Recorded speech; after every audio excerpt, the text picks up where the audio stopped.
आप सभी का स्वागत है आपके अपने YouTube channel Shri Ram classes में। और इस वीडियो में हम बात करेंगे राजस्थान माध्यमिक शिक्षा बोर्ड अजमेर की ओर से जो कक्षा 10 की गणित का मॉडल पेपर जारी किया है उसके सॉल्यूशन की। इस वीडियो में हम कक्षा 10 की गणित का पूरा मॉडल पेपर सॉल्व करेंगे जो राजस्थान माध्यमिक शिक्षा बोर्ड अजमेर ने जारी किया है। तो ये आपका पूरा मॉडल पेपर है और इसको आज के इस वीडियो में हम सॉल्व करने वाले हैं। 2023 की जो आपकी परीक्षा होगी उसमें आपके इसी प्रकार के प्रश्न पूछे जाएंगे।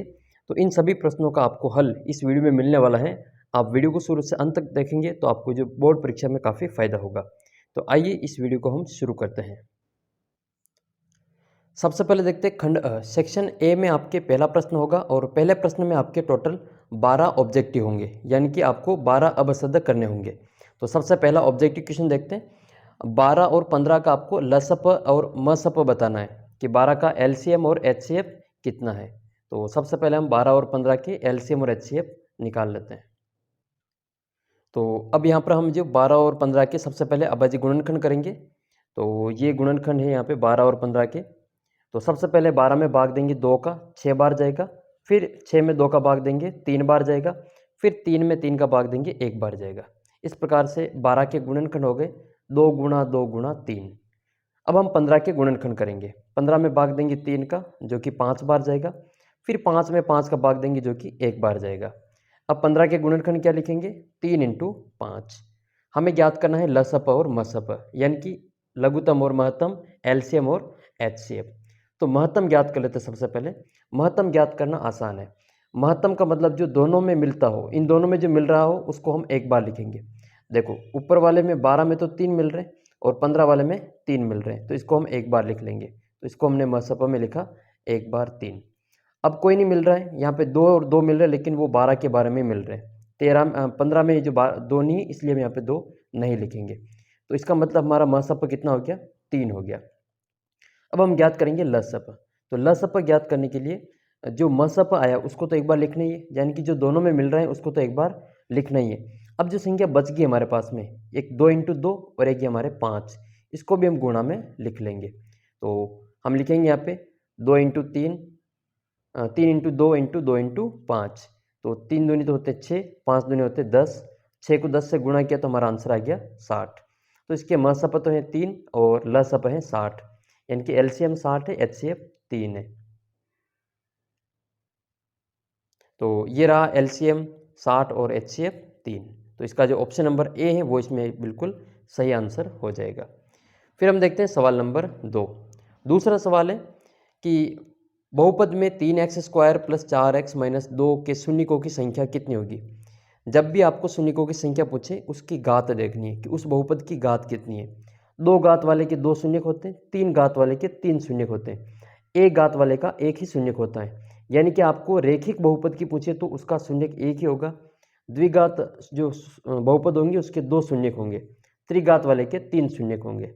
इसका मतलब इसकी घात कितनी है 2 है, तो इसके शून्यकों की संख्या भी कितनी हो जाएगी 2 हो जाएगी। अगला सवाल देखते हैं। मूल बिंदु के निर्देशांक बताने। तो देखो मूल बिंदु के निर्देशांक ये y अक्ष है और ये वाला x अक्ष है। यहाँ जहाँ हम दोनों के कटती हैं रेखा है उसको हम मूल बिंदु कहते हैं। यहाँ के निर्देशांक होते हैं 0,0, इसको O से लिखते हैं। O 0,0 मूल बिंदु के निर्देशांक होते हैं। तो इसका द वाला ऑप्शन इसमें सही हो जाएगा। फिर सवाल नंबर 4, यदि 2x + y = 6 हो तो इसको संतुष्ट करने वाला युग्म कौन सा है।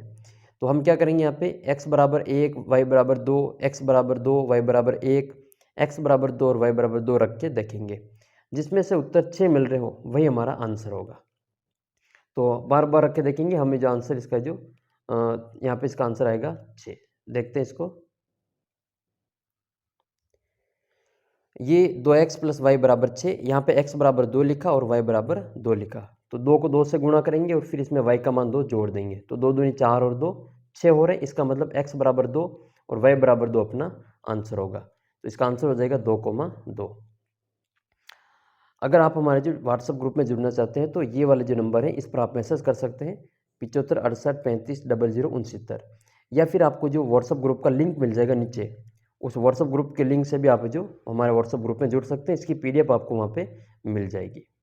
तो इस वाले सवाल के जो आंसर है 2x + y = 6, इसके आंसर आएंगे 2,2। तो 2,2 किस आंसर में है ये वाला स में, तो इसका आंसर हो जाएगा स। फिर सवाल नंबर 5, एक समीकरण दे रखी है X square plus B X plus C बराबर 0। यहाँ पर ए का मान 0 के बराबर नहीं है। अगर इसके मूल वास्तविक नहीं है, यदि इसके मूल वास्तविक नहीं है, इसका मतलब क्या है, इसके मूल काल्पनिक है। जब इसके मूल वास्तविक नहीं है, इसका मतलब वो उसका जो विविक्तिकर होगा, ये जो मान होता है बी स्क्वायर माइनस 4ac, इसको हम विविक्तिकर कहते हैं, इसको हम डी से लिखते हैं, कैपिटल डी से।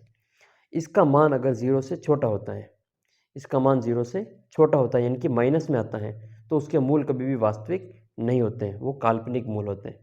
तो वो हो जाएगा हमारा, इसके मूल जो विविक्तिकर है उसका मान है जो 0 से छोटा होगा, तो ए इसका आंसर करेक्ट हो जाएगा। अगर वो 0 के बराबर आ जाए तो मूल वास्तविक होंगे और बराबर होंगे। वो 0 से बड़े आ जाएं तो मूल वास्तविक और मूल जो होंगे वो दोनों अलग अलग होंगे। अगला सवाल आपके इसमें छठा सवाल है, एक समांतर साइड दे रखी है यहाँ पे 3, 7, 11 और 15। इसका आपको सारवंतर ज्ञात करना है। सारवंतर आसान है, दो पदों का है जो माइनस करते हैं, दूसरे पद में से पहले पद को घटा लेना है। 7 में से 3 घटाओ, कितने बचेंगे, 4 बचेंगे। ये हमारा सारवंतर है। ये इस प्रकार से हम 3, 7, 11, 15 को a1, a2, a3, a4 लिख लेंगे।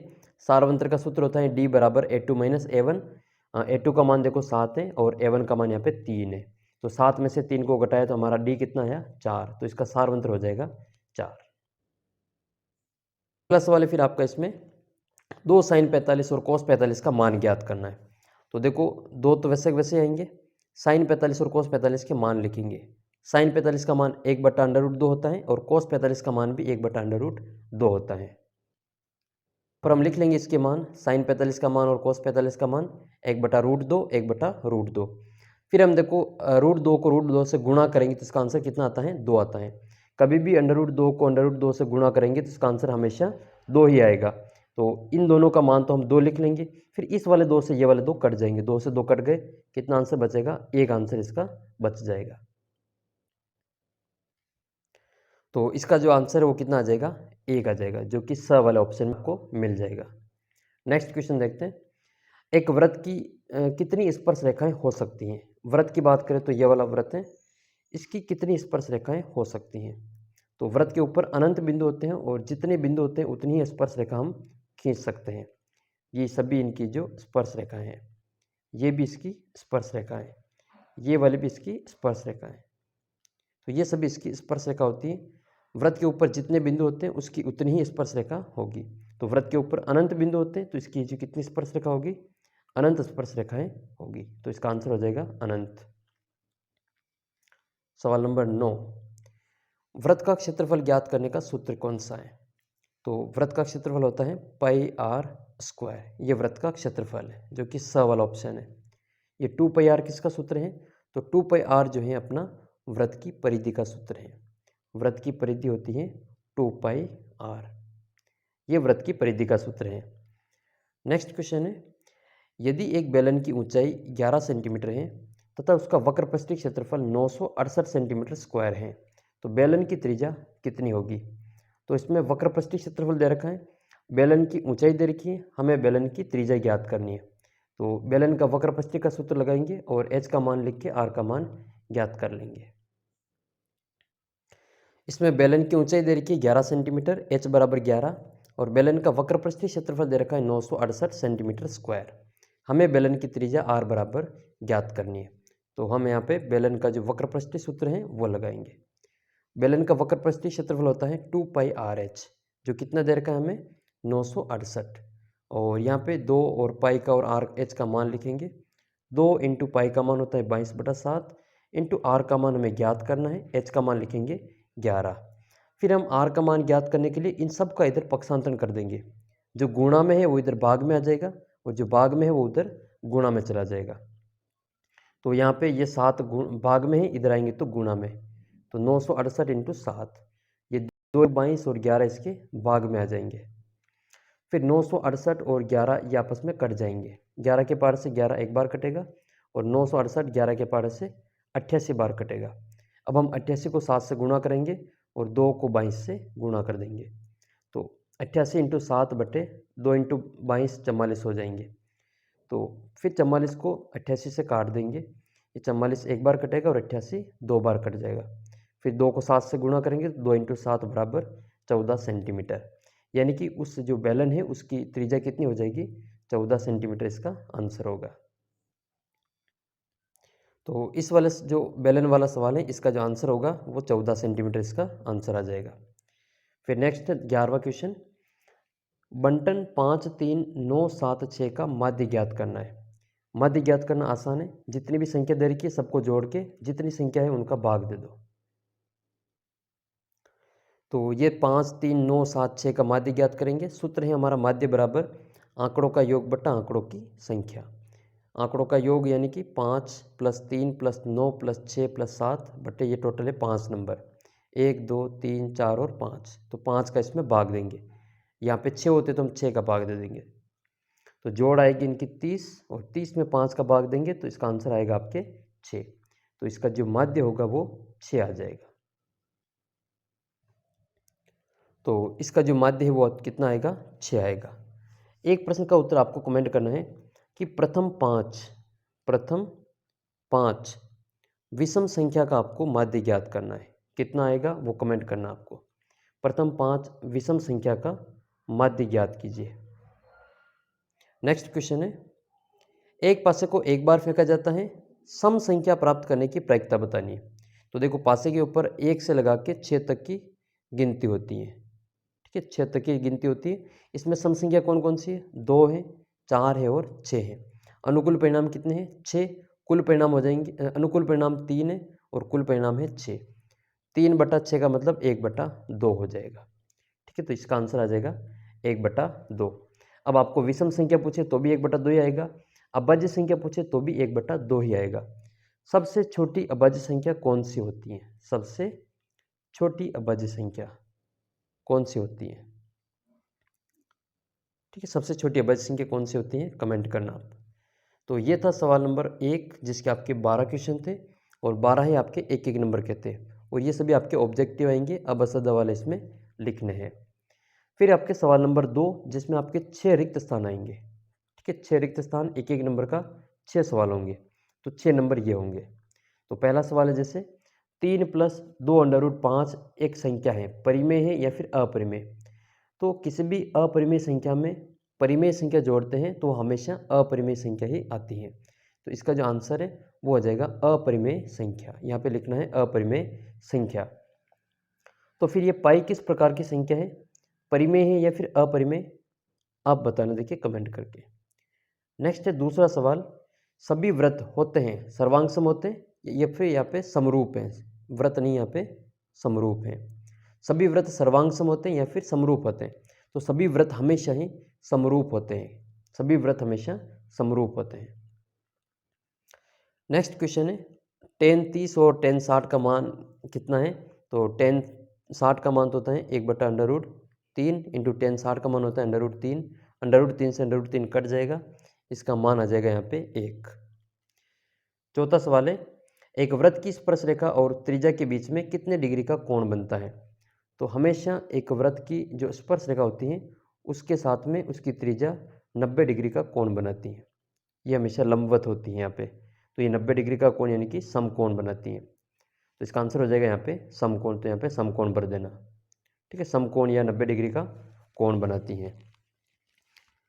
नेक्स्ट क्वेश्चन है, वर्गीकृत आंकड़ों का माध्य ज्ञात करने का सूत्र कौन सा है। तो माध्य ज्ञात करने के हमारे पास में कुल 3 तरह के सूत्र हैं। सबसे पहला है प्रत्यक्ष विधि वाला, वो होता है x बार बराबर sigma fx upon sigma f। तो आप ये यहाँ पे लिख सकते हैं sigma fx upon sigma f। या एक कल्पित माध्य वाला भी होता है x बार बराबर a plus sigma fd upon sigma f। ये भी हमारा माध्य ज्ञात करने का ही सूत्र है। एक पद विचलन विधि होती है जो कि उसमें ये होता है x बार बराबर a plus sigma F you upon sigma F into H होता है, ये हमारी पद विचलन विधि होती है। तो तीनों में से कोई सा भी सूत्र यहाँ पे लिख सकते हैं। फिर प्रायिकता का मान अधिकतम कितना होता है, तो वो 1 होता है और न्यूनतम मान 0 होता है। प्रायिकता का मान कभी भी 1 से ज़्यादा नहीं होगा और 0 से कम नहीं होगा। फिर आपके ये सवाल नंबर 2 पूरा हुआ। अब सवाल नंबर 3। सवाल नंबर 3 में आपके टोटल 12 सवाल होंगे, वो भी एक एक लाइन के और एक एक नंबर के। तो पहला सवाल है आपके इसमें तीसरे का पहला, A1/A2 B1/B2 और C1/C2 की तुलना करनी है। फिर समीकरण युग्म को जो रेखाएं होगी वो कैसी होगी, समपाती प्रतिच्छेदी, उनके बारे में बताना है। तो सबसे पहला देखते हैं A1/A2 is not equal to B1/B2। जब पहला और दूसरा मान बराबर नहीं होगा तो वह रेखाएं प्रतिच्छेदी होगी, वो एक दूसरे को काटेगी। कितनी बार काटेगी? वो केवल एक बार काटेगी। तो दोनों रेखाएं जितनी बार काटती हैं उसके उतने ही हल होते हैं। तो यहाँ पे इसका एक ही हल होगा क्योंकि ये एक बार ही काटेगी, तो इसको हम अद्वितीय हल कहते हैं और इसका हल जो है वो संगत होता है। दूसरी कंडीशन, जब पहला दूसरा तो बराबर है लेकिन तीसरा इसके बराबर नहीं है, इसका मतलब वो दोनों रेखाएं समांतर होगी, एक दूसरे को कभी नहीं काटेगी। कभी नहीं काटेगी तो उसका कोई हल प्राप्त नहीं होगा, इसका मतलब इसका हम हल ज्ञात नहीं कर सकते, ये असंगत है। तीसरी कंडीशन, जब तीनों ही बराबर हो, A1/A2 B1/B2 और C1/C2 तीनों ही बराबर होंगे तो रेखाएं कैसी होगी? समपाती होगी, यानी कि एक रेखा दूसरी रेखा के ऊपर से गुजर जाएगी। तो उसके कितने हल प्राप्त होंगे? वो अनंत बार काटेगी तो उसके अनेक हल प्राप्त होंगे, अनंत हल प्राप्त होंगे, और ये भी संगत होता है। तो इस प्रकार से तीसरे का जो आंसर होगा, अलग अलग इसमें कंडीशन है, उसके अलग अलग आपको याद करने हैं।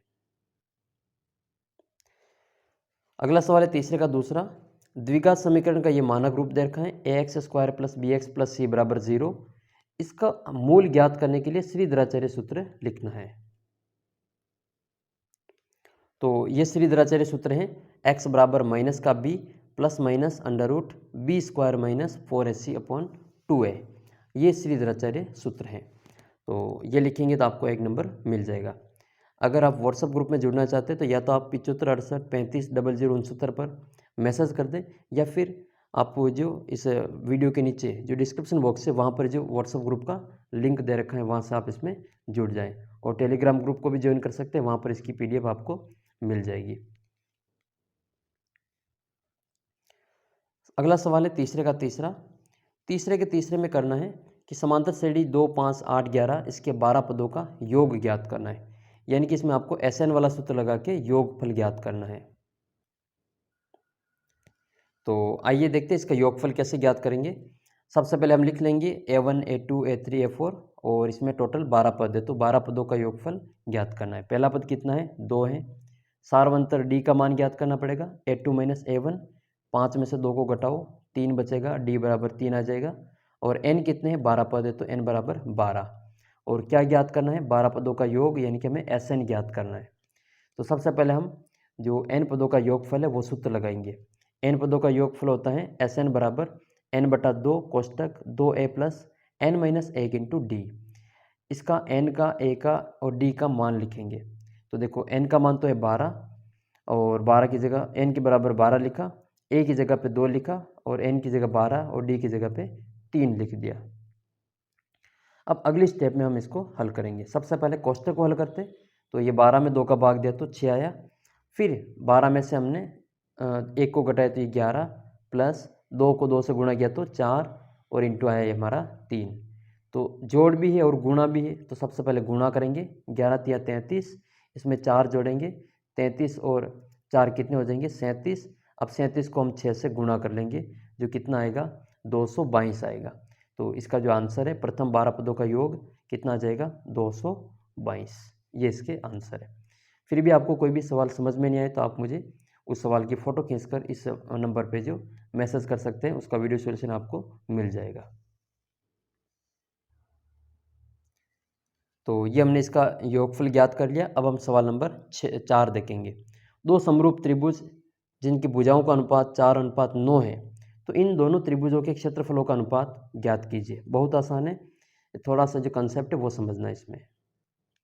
कॉन्सेप्ट कि दो समरूप त्रिभुजों की भुजाओं का अनुपात दिया हो तो उन त्रिभुजों के क्षेत्रफलों का अनुपात उन भुजाओं के वर्गों के बराबर होता है। तो ये जैसे दो त्रिभुज है, ABC समरूप हैं PQR के, तो इनका जो क्षेत्रफल होगा वो इनकी भुजाओं के जो संगत भुजा हैं उनके वर्गों के अनुपात के बराबर होता है। तो त्रिभुज ABC का क्षेत्रफल बटे त्रिभुज PQR का क्षेत्रफल बराबर इसकी संगत भुजा AB के संगत है PQ, तो ए बी का स्क्वायर बटे पी क्यू का स्क्वायर, या बी सी का स्क्वायर बटे क्यू आर का स्क्वायर, एस सी का स्क्वायर और बटे में पी आर का स्क्वायर।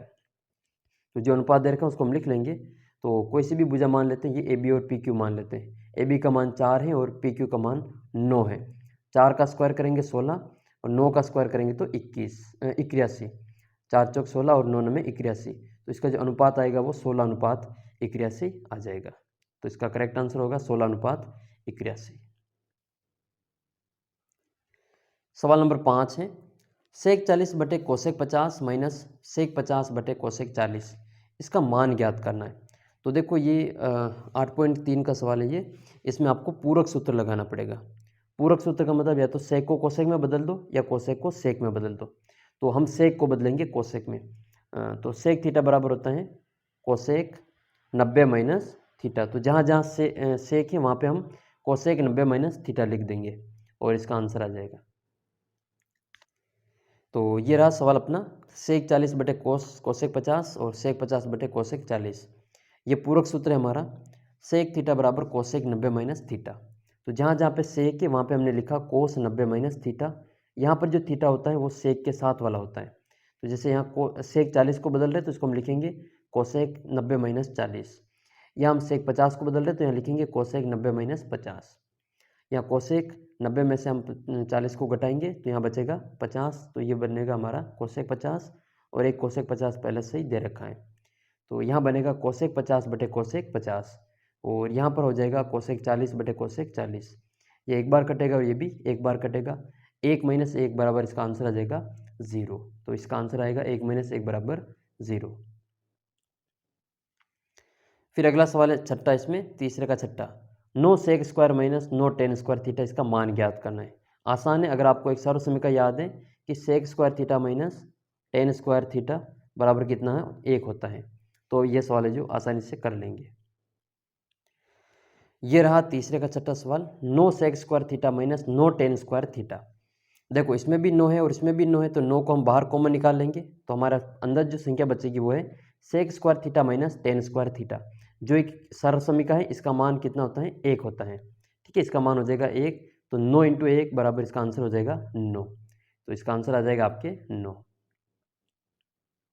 अगला सवाल आपके इसमें तीसरे का 7वां, एक समय एक मीनार की छाया उसकी ऊंचाई के बराबर हो जाती है, तो उन्नयन कोण ज्ञात करना है। ये सवाल कई बार बोर्ड परीक्षा में पूछा गया है। इसमें थीटा का मान कितना आता है, 45 डिग्री आता है। जब भी थीटा का मान 45 होगा तो उसकी छाया और उसकी ऊंचाई की मान है जो बराबर आती है। ये 45 कैसे आया, आइए इसको हम समझ लेते हैं। एक त्रिभुज में इसमें हमने बना लिया, ये तो एक मीनार है और ये इसकी छाया है। ये मीनार की ऊंचाई और उसकी छाया की लंबाई बराबर है, यानी कि ये अगर मान लो x है तो ये भी कितना होगा, x होगा।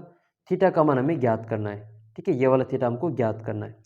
तो ये एक समकोण त्रिभुज है, ABC एक कैसा है, समकोण त्रिभुज है, जिसमें आधार और ऊंचाई दे रखी है, यानी कि लंब और आधार दे रखा है। तो ये तो आधार है और ये इसका लंब है। तो जिसमें लंब और आधार होता है वो अनुपात में लाल कक्का के अनुसार, ये लाल कक्का के अनुसार ये लंब बटा आधार, ये टेन थीटा होता है। तो इसको हम लिखेंगे यहाँ पे टेन थीटा बराबर लंब बटे आधार। लंब का मान x है और आधार का मान भी x है। x से x कितनी बार कटेगा, एक बार कट जाएगा। अब हमें टेन का मान थीटा का मान ज्ञात करना है, तो हम इस एक को भी टेन में बदलेंगे। तो टेन में जो एक किसका मान होता है, टेन 45 का मान होता है। तो हम इस एक को लिखेंगे टेन 45। तुलना करने पर देखो 10 से 10 कैंसिल हो जाएगा, थीटा बराबर 45 बचेगा। तो इस प्रकार से इसका आंसर आता है थीटा बराबर 45। ठीक है, आप जो ये नंबर सेव कर लेना। अगर आपके पास में कोई भी पुराना पेपर हो तो भी आप मुझे इस नंबर पर सेंड कर देना, या आपके अर्धवार्षिक का पेपर होता है तो उसको भी आप इस नंबर पे सेंड कर देना, मैं उसका जो सॉल्यूशन आपको करवा दूंगा। ठीक है, इस नंबर को आप सेव करें और अपने दोस्तों के साथ में भी शेयर कर देना, उनको भी ग्रुप में जोड़ देना। अगला सवाल देखते हैं। अगला सवाल है तीसरे का 8वां, दी गई आकृति में थीटा का मान ज्ञात करना है। तो ये एक समकोण त्रिभुज है ABC, इसमें ये थीटा बराबर ज्ञात करना है। यहाँ पे इसकी लंबाई 10 मीटर है, इसकी 10√3 है, 10√3। इसमें थीटा का मान ज्ञात करना है। तो ये लंबाई, ये इसकी ऊंचाई है और ये इसकी लंबाई है, छाया की लंबाई। तो ये दे रखा है 10 और ये 10√3, ये इसका लंब है और ये इसका आधार है। तो लंब और आधार टेन में होता है, तो टेन थीटा बराबर लंब बटे आधार, लंब का मान 10 है, आधार का मान 10√3 है। ये 10 से 10 कट जाएंगे, तो यहाँ टेन थीटा बराबर बचेगा 1/√3। अब टेन में 1/√3 किसका मान होता है? टेन 30 का मान होता है। तो टेन से टेन कैंसिल हो जाएगा, थीटा बराबर 30 हो जाएगा। तो थीटा बराबर कितना आंसर आएगा इसमें? 30 डिग्री।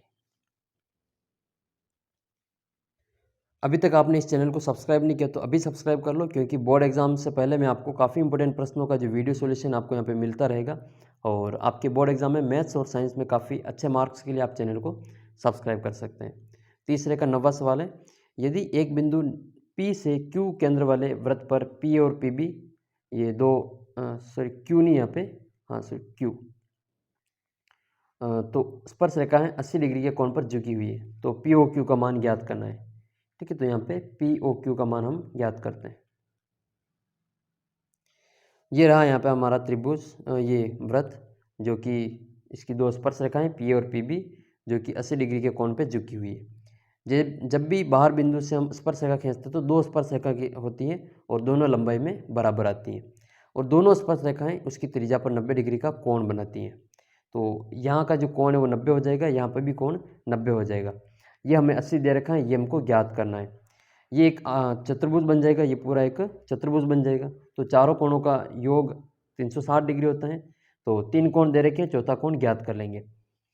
तीसरा कोण, पहला कोण A 90 डिग्री, ये हमारा कोण O, ये हमें ज्ञात करना है AOB। और कोण B बराबर 90 है, कोण P बराबर ये 80 डिग्री है। तो इन तीनों को जोड़ेंगे 90, 90 और 80 को, तो ये 260 हो जाएगा, प्लस कोण AOB। कोण AOB का मान ज्ञात करने के लिए इस 260 को 360 में से घटा लेंगे।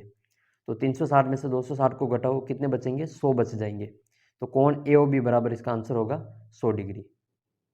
और इसको डायरेक्ट भी कर सकते हो, ये जब भी ऐसा आंसर ये इस प्रकार आकृति हो तो यहाँ अगर 80 है तो यहाँ 100 होगा, यानी कि इन दोनों को जोड़ने पर 180 डिग्री आ जाना चाहिए। जैसे यहाँ पे मान लो 60 डिग्री, तो यहाँ पे कितना होगा? 120। यहाँ पे अगर 30 है तो यहाँ पे 150 है, यहाँ पे 10 है तो यहाँ पे 170 है। कुल मिला के इन दोनों आमने सामने की कोण जो योग होती है वो 180 डिग्री होती है। और कोण ए और कोण बी हमेशा ही 90-90 के होंगे, यानी कि टोटल इनका हो जाएगा 180। तो ये दोनों 180 होते हैं और ये दोनों 180 होते हैं। हाँ, अगला सवाल है जो 10वां है वो आपके रचना वाला है। ये रचना वाले सवाल मैं आपको अलग वीडियो में बता दूंगा, क्योंकि इसमें आपको वीडियो के माध्यम से समझाना पड़ेगा। तो यहाँ पर हमें समझा पाना है जो स्क्रीन पर, आपको इसमें ज़्यादा समझ में नहीं आएगा, तो मैं आपको अलग से वीडियो सॉल्यूशन इसका करवा दूंगा। 11वां सवाल है, 6 सेमी त्रिज्या वाले एक वृत्त के त्रिज्य खंड का क्षेत्रफल ज्ञात करना है, जिसकी कोण दे रखा है थीटा बराबर 60 डिग्री। तो यहाँ पे आर का मान कितना है? 6 है, और थीटा का मान कितना है? 60 डिग्री। त्रिज्य खंड के क्षेत्रफल का सूत्र लगा के आर और थीटा का मान लिखेंगे और क्षेत्रफल ज्ञात कर लेंगे। यहाँ पर दे रखा है हमें आर बराबर 6 और थीटा बराबर 60। त्रिज्य खंड का क्षेत्रफल हमें ज्ञात करना है। तो त्रिज्य खंड का जो क्षेत्रफल होता है वो होता है थीटा बराबर, ये सूत्र आप याद भी कर लेना कि आर त्रिज्या और थीटा कोण पर जो त्रिज्य खंड बनता है उसका क्षेत्रफल कितना होगा, सूत्र लिखना। तो थीटा बटे 360 इंटू पाई आर स्क्वायर, ये त्रिज्य खंड का क्षेत्रफल होता है। तो थीटा का मान तो है 60 और आर का मान है 6, तो यहाँ पे मान लिख लेंगे। ठीक है, थीटा बराबर तो लिखा हमने 60 और पाई का मान लिख लिया हमने 22/7, और आर का मान है 6 का स्क्वायर। 6 तो 6 का स्क्वायर हो जाएगा। ये 0 से 0 कट जाएगा और 6 से 36 कटेगा 6 बार, तो ये 1/6 हो जाएगा। 22/7 इंटू ये हो जाएंगे 36। फिर ये देखो 1/6 इंटू 22/7 इंटू 36, ये 6 से 6 एक बार कटेगा और 36 कटेंगे 6 बार। 22 को गुणा करेंगे 6 से और 7 का भाग दे देंगे। तो देखो 22 को 7 से गुणा किया तो कितना आया? 132। इसमें 7 का भाग देंगे जो कि कितनी बार जाएगा? 18.85 बार जाएगा। तो क्षेत्रफल है इसलिए हमें लिखना पड़ेगा सेंटीमीटर स्क्वायर। तो ये इसका क्षेत्रफल आ गया 18.85 सेंटीमीटर स्क्वायर। अगला सवाल है प्रायिकता वाला। एक बक्से में 3 नीली और 2 सफ़ेद 4 लाल गेंद है। इस बक्से को में से एक गेंद निकाली जाती है, तो इसकी क्या प्रायिकता है कि निकाली गई गेंद नीली है? बहुत आसान है प्रायिकता, तो जो ज्ञात करना होता है उसकी संख्या ऊपर लिखते हैं, जो टोटल संख्या होती है उसको नीचे लिखते हैं। तो सबसे पहले कुल परिणाम ज्ञात करेंगे, फिर इसके अनुकूल परिणाम भी देखेंगे। तो ये है गेंद वाला सवाल आपके। देखो गेंद कितनी टोटल? 3 तो नीली है, 2 सफ़ेद है और 4 लाल है। तो कुल कितनी गेंद हो गई? कुल परिणाम 3, 2 और 4 जोड़ेंगे तो 9। तो कुल परिणाम तो हो गए आपके 9। अब नीली गेंद होने के अनुकूल परिणाम, यानी कि नीली गेंद कितनी आ सकती है, तो नीली गेंद के अनुकूल परिणाम है 3, क्योंकि 3 ही गेंद है नीली, तो अनुकूल परिणाम भी 3 ही होंगे। तो प्रायिकता का सूत्र होता है अनुकूल परिणाम बटे कुल परिणाम। अनुकूल परिणाम 3 है और कुल परिणाम 9 है। 3 के पारे से 3 एक बार कटेगा, 9 कटेंगे 3 बार, इसका आंसर आ जाएगा 1/3। तो ये तो था आपके सेक्शन ए, खंड ए। खंड अ में हमने 3 प्रकार के सवाल देखे। पहला सवाल जिसमें आपके 12 अबसद थे, इसका दूसरा सवाल जिसमें 6 रिक्त स्थान से, तीसरा सवाल जिसमें 12 वापस वन लाइनर थे। अब तक हम आपके 30 नंबर के सवालों को सोल्व कर चुके हैं। अब हम चलेंगे आपके खंड ब में, जिसमें आपके 2-2 नंबर के सवाल होंगे। खंड ब में सवाल नंबर 4 से लगा के सवाल नंबर 16 तक टोटल आपके 13 सवाल होंगे और वो 2-2 नंबर के होंगे। 13 दूनी 26 नंबर का आपका खंड ब होने वाला है। तो आइए इसका सवाल नंबर 4 देखते हैं। सवाल नंबर 4 है, दो संख्याओं 96 और 404 का मसप ज्ञात करना है। आपको HCF निकालना है, ठीक है। मसप महत्तम समापवर्तक HCF ज्ञात करना है।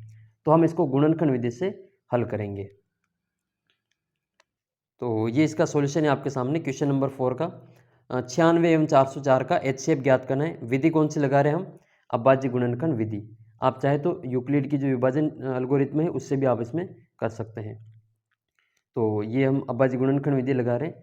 96 के और 404 के हम गुणनखंड करेंगे। तो 96 में 2 का भाग देंगे 48 बार, 48 में 2 का भाग जाएगा 24 बार, 24 में 2 का भाग 12 बार, 12 में 2 का भाग 6 बार, फिर 6 में वापस 2 का भाग देंगे जो 3 बार जाएगा और 3 में 3 का भाग 1 बार जाएगा। तो हम 96 को क्या लिख सकते हैं? ये 5 बार तो 2 और 1 बार 3 गुणा में लिखेंगे। फिर हम 404 के गुणनखंड करेंगे। 404 में 2 का भाग देंगे 202 बार, फिर 202 में 2 का भाग देंगे 101 बार। 101 अभाज्य संख्या है जिसमें 101 का ही भाग जाएगा 1 बार। अब हम लिख लेंगे इन दोनों को 96 और 404 के गुणनखंड, ठीक है। फिर दोनों में हम HCF ज्ञात करना है, तो जो दोनों में मिलते होंगे उसको एक बार लिखेंगे। एक तो ये 2 मिल रहे तो हमने इसको 2 लिख लिया एक बार, एक और 2 मिल रहे तो हमने इस 2 को भी लिख लिया। और कोई नहीं मिल रहा है, ये 2 मिल रहे हैं लेकिन वो 96 में ही मिल रहे हैं। 404 में और कोई 2 नहीं है, इसलिए इसका जो आंसर होगा वो 2 गुणा 2 यानी कि 4 हो जाएगा। तो HCF कितना आएगा आपके? 4 आ जाएगा। सवाल नंबर 5। सवाल नंबर 5 ये है कि एक द्विघात बहुपद ज्ञात कीजिए जिसके शून्य दे रखे 4 और 1। तो मैं आपको इसको डायरेक्ट करने की विधि से करवा रहा हूँ। आप जो इसको डायरेक्ट भी कर सकते हैं, वो आपके एक द्विघात बहुपद आ जाएगा। तो ये शून्य दे रखे, एक को हम अल्फ़ा मान लेते हैं, दूसरे को हम बीटा मान लेते हैं। अल्फ़ा का मान 4 है, बीटा का मान 1 है। एक तो इसमें आपको शून्यकों की योग करनी है, 4 और 1 5, और एक शून्यकों का गुणा करना है 4 एकम 4। आपके जो द्विघात बहुपद बन गया। इसका शॉर्ट जो फॉर्मूला है वो हम देख लेते हैं। तो ये इसके शून्य के अल्फ़ा बराबर 4, बीटा बराबर 1, तो योग हो जाएगा अल्फ़ा प्लस बीटा बराबर 4 प्लस 1 यानी कि 5। शून्यकों का गुणनफल अल्फ़ा इंटू बीटा यानी कि 4 इंटू 1 बराबर 4। इसका जो द्विघात बहुपद का शॉर्ट फॉर्मूला वो इस प्रकार है, एक्स स्क्वायर प्लस, सॉरी इसमें थोड़ी सी मिस्टेक हो गई है, यहाँ पे ये माइनस आएगा, यहाँ पे ये माइनस है, इसको मैं सही कर देता हूँ। ये एक्स स्क्वायर माइनस है, ठीक है। X square minus alpha plus beta into x plus alpha into beta, यहाँ पे भी आपके माइनस ही आएगा। तो ये x square minus alpha plus beta कितना है? अल्फ़ा प्लस बीटा है हमारे पास में 5, 4 और 1 5 हो जाएगा, तो 5x plus alpha into beta, यहाँ पे प्लस ही आएगा, यहाँ पे माइनस आएगा। तो ये इसका एक मिस्टेक हो रही है, इसको आप सुधार लेना, यहाँ प्लस की जगह पे माइनस है। तो यहाँ पे हो जाएगा x square minus 5x plus 4, ठीक है। आपको और भी मैथ्स में किसी भी सवाल में आपको प्रॉब्लम हो तो आप मुझे इस नंबर पर जो मैसेज कर सकते हैं। आप कॉल नहीं कर पाएंगे इस पर, केवल आप जो मैसेज ही करें, ठीक है। तो आप जो फ़ोटो खींच के सवाल का इस नंबर पर भेज देना, उसका वीडियो सॉल्यूशन मैं आपको करवा दूंगा। फिर आपके सवाल नंबर 6 है। सवाल नंबर 6 में आपको एक द्विघात समीकरण दे रखी है, इसके मूल ज्ञात करने, यहाँ पे सूत्र नहीं, यहाँ पे रूट्स हैं। तो मूल ज्ञात करने या फिर इसका हल ज्ञात करना है, शून्य ज्ञात करना, एक ही बात है। तो इससे हम 2 सवाल एक साथ कर सकते हैं। मूल भी यही वही चीज़ है, शून्य भी वही चीज़ है। तो इसके शून्य ज्ञात करने के लिए हम जो गुणनखंड विधि है वो काम में लेंगे, ठीक है। गुणनखंड विधि काम में लेते हैं। तो ये सवाल है छठा सवाल, छः x square minus x minus 2 बराबर 0, इसके मूल ज्ञात करने। द्विघात समीकरण का जो मानक रूप होता है वो आपको याद कर लेना है, A X square plus B X plus C बराबर 0। ये द्विघात समीकरण का एक मानक रूप है। ए बराबर कितना है? ए बराबर 6 है, बी बराबर माइनस का 1, सी बराबर माइनस के 2। ये यहाँ पे देखो, ये ए का मान है 6, ये बी का मान यहाँ पे माइनस का 1 है, कुछ नहीं तो यहाँ पे 1 है, और सी बराबर अचर पद माइनस के 2 है। तो इन सबको हम यहाँ पे लिख लिया, ए बी सी का मान 6, -1 और माइनस के 2। फिर हम क्या करते हैं, गुणनखंड में ए और सी को गुणा करते हैं। ए और सी को गुणा करने पर 6 इंटू माइनस के 2, माइनस के 12 आएंगे। अब इस 12 के गुणनखंड करेंगे, 12 के गुणनखंड करने, जिनको जोड़ें या घटाएं तो माइनस का 1 आ जाए। तो 12 के गुणनखंड एक तो 1 इंटू 12 ही होगा, एक 2 इंटू 6 होगा, एक 3 इंटू 4 होगा। इनमें से कौन सी संख्या को जोड़ने या घटाने पर 1 आ रहा है? तो देखो, इसमें तो नहीं आएगा, इसमें भी नहीं आएगा। जोड़ने या घटाने पर 1 हमारा 3 और 4 में आएगा। तो माइनस की संख्या चाहिए तो माइनस के हम 4 ले लेंगे और प्लस के 3 ले लेंगे। -4 और प्लस के 3 को गुणा करेंगे तो माइनस के 12, और माइनस के 4 में 3 जोड़ेंगे तो हमारा माइनस का 1 बच जाएगा, जो कि यहाँ पर माइनस का 1 ही चाहिए। तो यहाँ लिख लेंगे माइनस के x की जगह पे माइनस के 4 + 3, ये हमने इसकी जगह पे लिख लिया। फिर इसको हम कॉमन निकालेंगे, 6x² और 4x में से कॉमन आएगा 2x, यहाँ बचेगा 3x और यहाँ बचेंगे 2। तो 3x - 2, यहाँ पे 1 कॉमन आ जाएगा क्योंकि 3x - 2 ही चाहिए, और जो कि हमारे पहले से ही है, तो हम प्लस का 1 कॉमन ले लेंगे। तो यहाँ बचेगा 3x - 2 बराबर 0। अगले स्टेप में जो दोनों कोष्टक सेम है उसको एक बार लिखेंगे, और जो कोष्टक के बाहर नंबर है उसको एक कोष्टक में बंद कर देंगे। तो 2x + 1 कोष्टक में बंद हो जाएगा, और ये 2 बार कोष्टक है, इसको हम एक बार लिख लेंगे और बराबर आएगा 0, जो चल ही रहा है। अब हम क्या करेंगे, दो संख्याओं का गुणा 0 कब होता है? दोनों में से कोई न कोई एक तो 0 होगा, या तो ये 0 होगा या फिर ये 0 होगा। तो हम क्या करेंगे, 2x + 1 बराबर 0 लिखेंगे और x का मान ज्ञात कर लेंगे। फिर हम 3x - 2 बराबर 0 लिखेंगे और x का मान ज्ञात करेंगे। तो 2x + 1 बराबर 0, यानी कि 2x बराबर माइनस का 1। ये प्लस का 1 इधर आए तो माइनस का 1, और x के 2 गुणा में इधर आएंगे तो भाग में। तो x का मान एक तो है माइनस का 1/2, और दूसरा भी निकाल लेते हैं। ये माइनस के 2 बराबर से इधर आएंगे तो प्लस के 2, ठीक है। माइनस के 2 बराबर से इधर आए तो प्लस के 2। 3x बराबर 2 है तो x बराबर ये 3 इसके भाग में आ जाएंगे, तो 2/3। तो x के हमें 2 मान प्राप्त हुए, माइनस का 1/2 और प्लस का 2/3। तो ये इस बहुपद के, ये जो द्विघात समीकरण है, इसके मूल कहलाते हैं। यानी कि ये जो मान आया x को, इसमें रखने पर इसका मान 0 हो जाएगा, तो इसको हम शून्यक भी कह सकते हैं। अगला सवाल है 7वां। दो बिंदु दे रखे आपको, इन दोनों को जोड़ने वाले रेखाखंड को x अक्ष किस अनुपात में विभाजित करेगा? यहाँ पे x अक्ष है, तो इन दोनों बिंदुओं को जोड़ने वाला रेखाखंड x अक्ष को किस अनुपात में विभाजित करेगा? तो आइए, ये 7.2 का सवाल है, इसको भी हम सोल्व करते हैं। तो पहले तो हम इसको मान लेंगे कि माना कि बिंदु A और बिंदु B, इसको जोड़ने वाले रेखाखंड को x अक्ष के अनुपात 1 में विभाजित करेगा। जो ज्ञात करना होता है उसको हम मान लेंगे। तो अनुपात हमने क्या माना, k अनुपात 1। जरूरी नहीं आप के ही माने, यहाँ पे P Q कुछ भी और संख्या भी मान सकते हैं, आंसर आ जाएगा। तो k अनुपात 1, तो इसको हम लिख लेंगे यहाँ पे।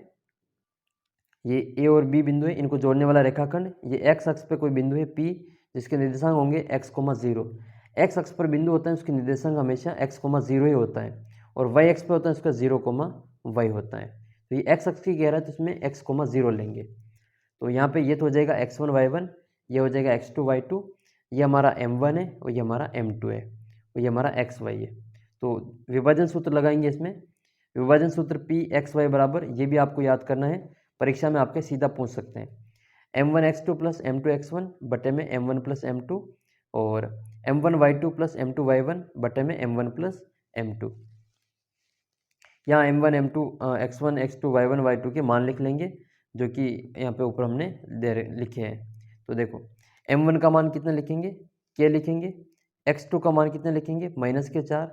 m2 का मान 1 लिखेंगे, और x1 का मान 1 लिखेंगे। इस प्रकार से इनका मान लिखेंगे। सेम y1 y2 का मान भी लिख लेंगे। तो m1 x2 का मान k × -4 प्लस m2 x1 का मान 1 × 1 बटे k, m1 + m2 k + 1।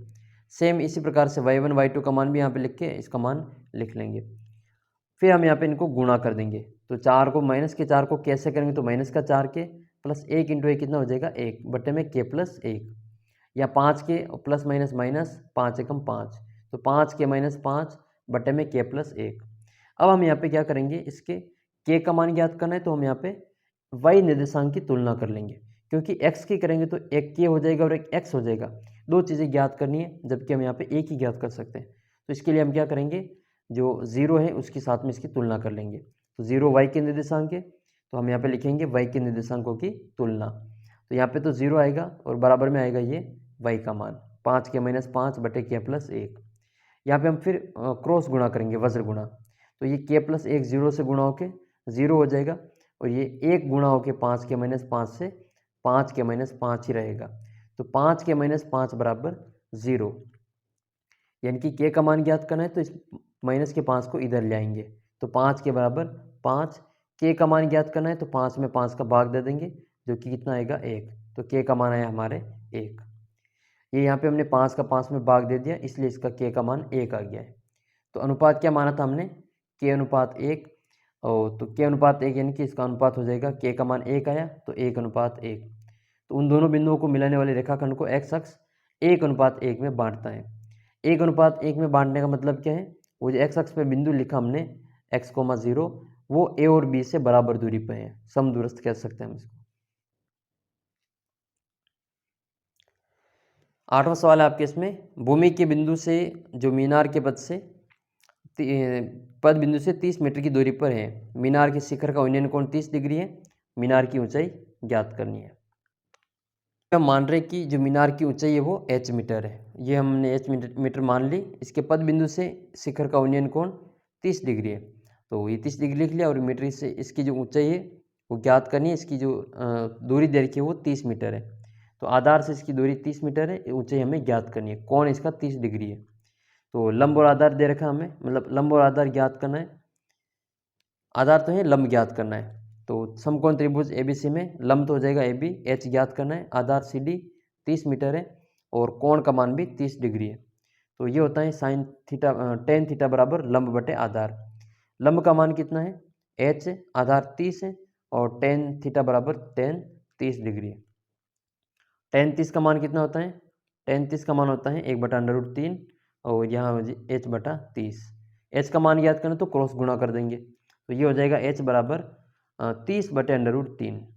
30/√3, हम हर में कोई भी अंडर वाली संख्या नहीं छोड़ते, इसलिए हम हर का परिमेयकरण कर रहे हैं। √3 का √3 से ऊपर नीचे गुणा कर देंगे, तो ऊपर तो हो जाएगा ये 30/√3 और नीचे हो जाएगा केवल 3, क्योंकि √3 को √3 से गुणा करते हैं तो इसका उत्तर केवल 3 ही आता है, स्क्वायर से अंडर कट जाता है।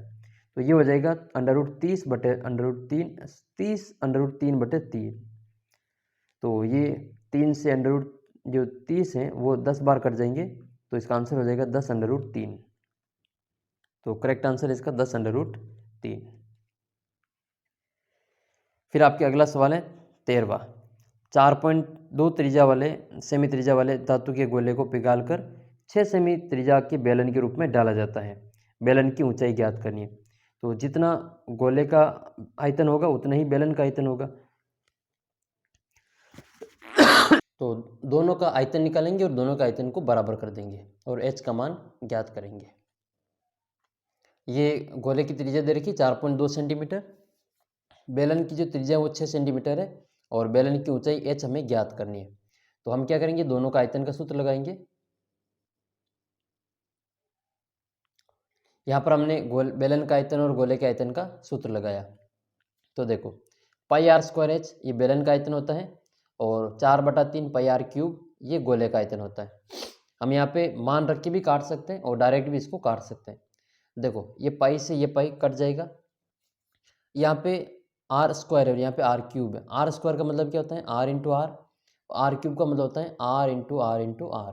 इन दोनों r से ये दोनों r कट जाएंगे, कितना r बचेगा, यहाँ पे एक ही r बचेगा। तो यहाँ पे h बचेगा, यहाँ पे 4/3 और r बचेगा। तो h बराबर कितना हो गया 4/3 × r। ये r किसकी त्रिज्या है, ये गोले की त्रिज्या है। तो गोले की त्रिज्या कितनी है 4.2, तो r की जगह पे हम 4.2 लिख लेंगे। तो बेलन की ऊंचाई h बराबर 4/3 इंटू r का मान 4.2। इसका पॉइंट हटाएंगे, बटे में 10 हो जाएगा, क्योंकि ऊपर पॉइंट के बाद में एक अंक है, तो इसका 10 लिख लेंगे। 3 के पारे से 42 14 बार कट जाएगा और 4 × 14 करेंगे, फिर 10 का भाग दे देंगे। 4 × 14 का मतलब 14 चौक 56, 10 का भाग दिया यानी कि एक संख्या छोड़ के पॉइंट लगा दिया। 56 में 10 का भाग कितने बार गया 5.6 बार। ये हमारी उस बेलन की ऊंचाई है।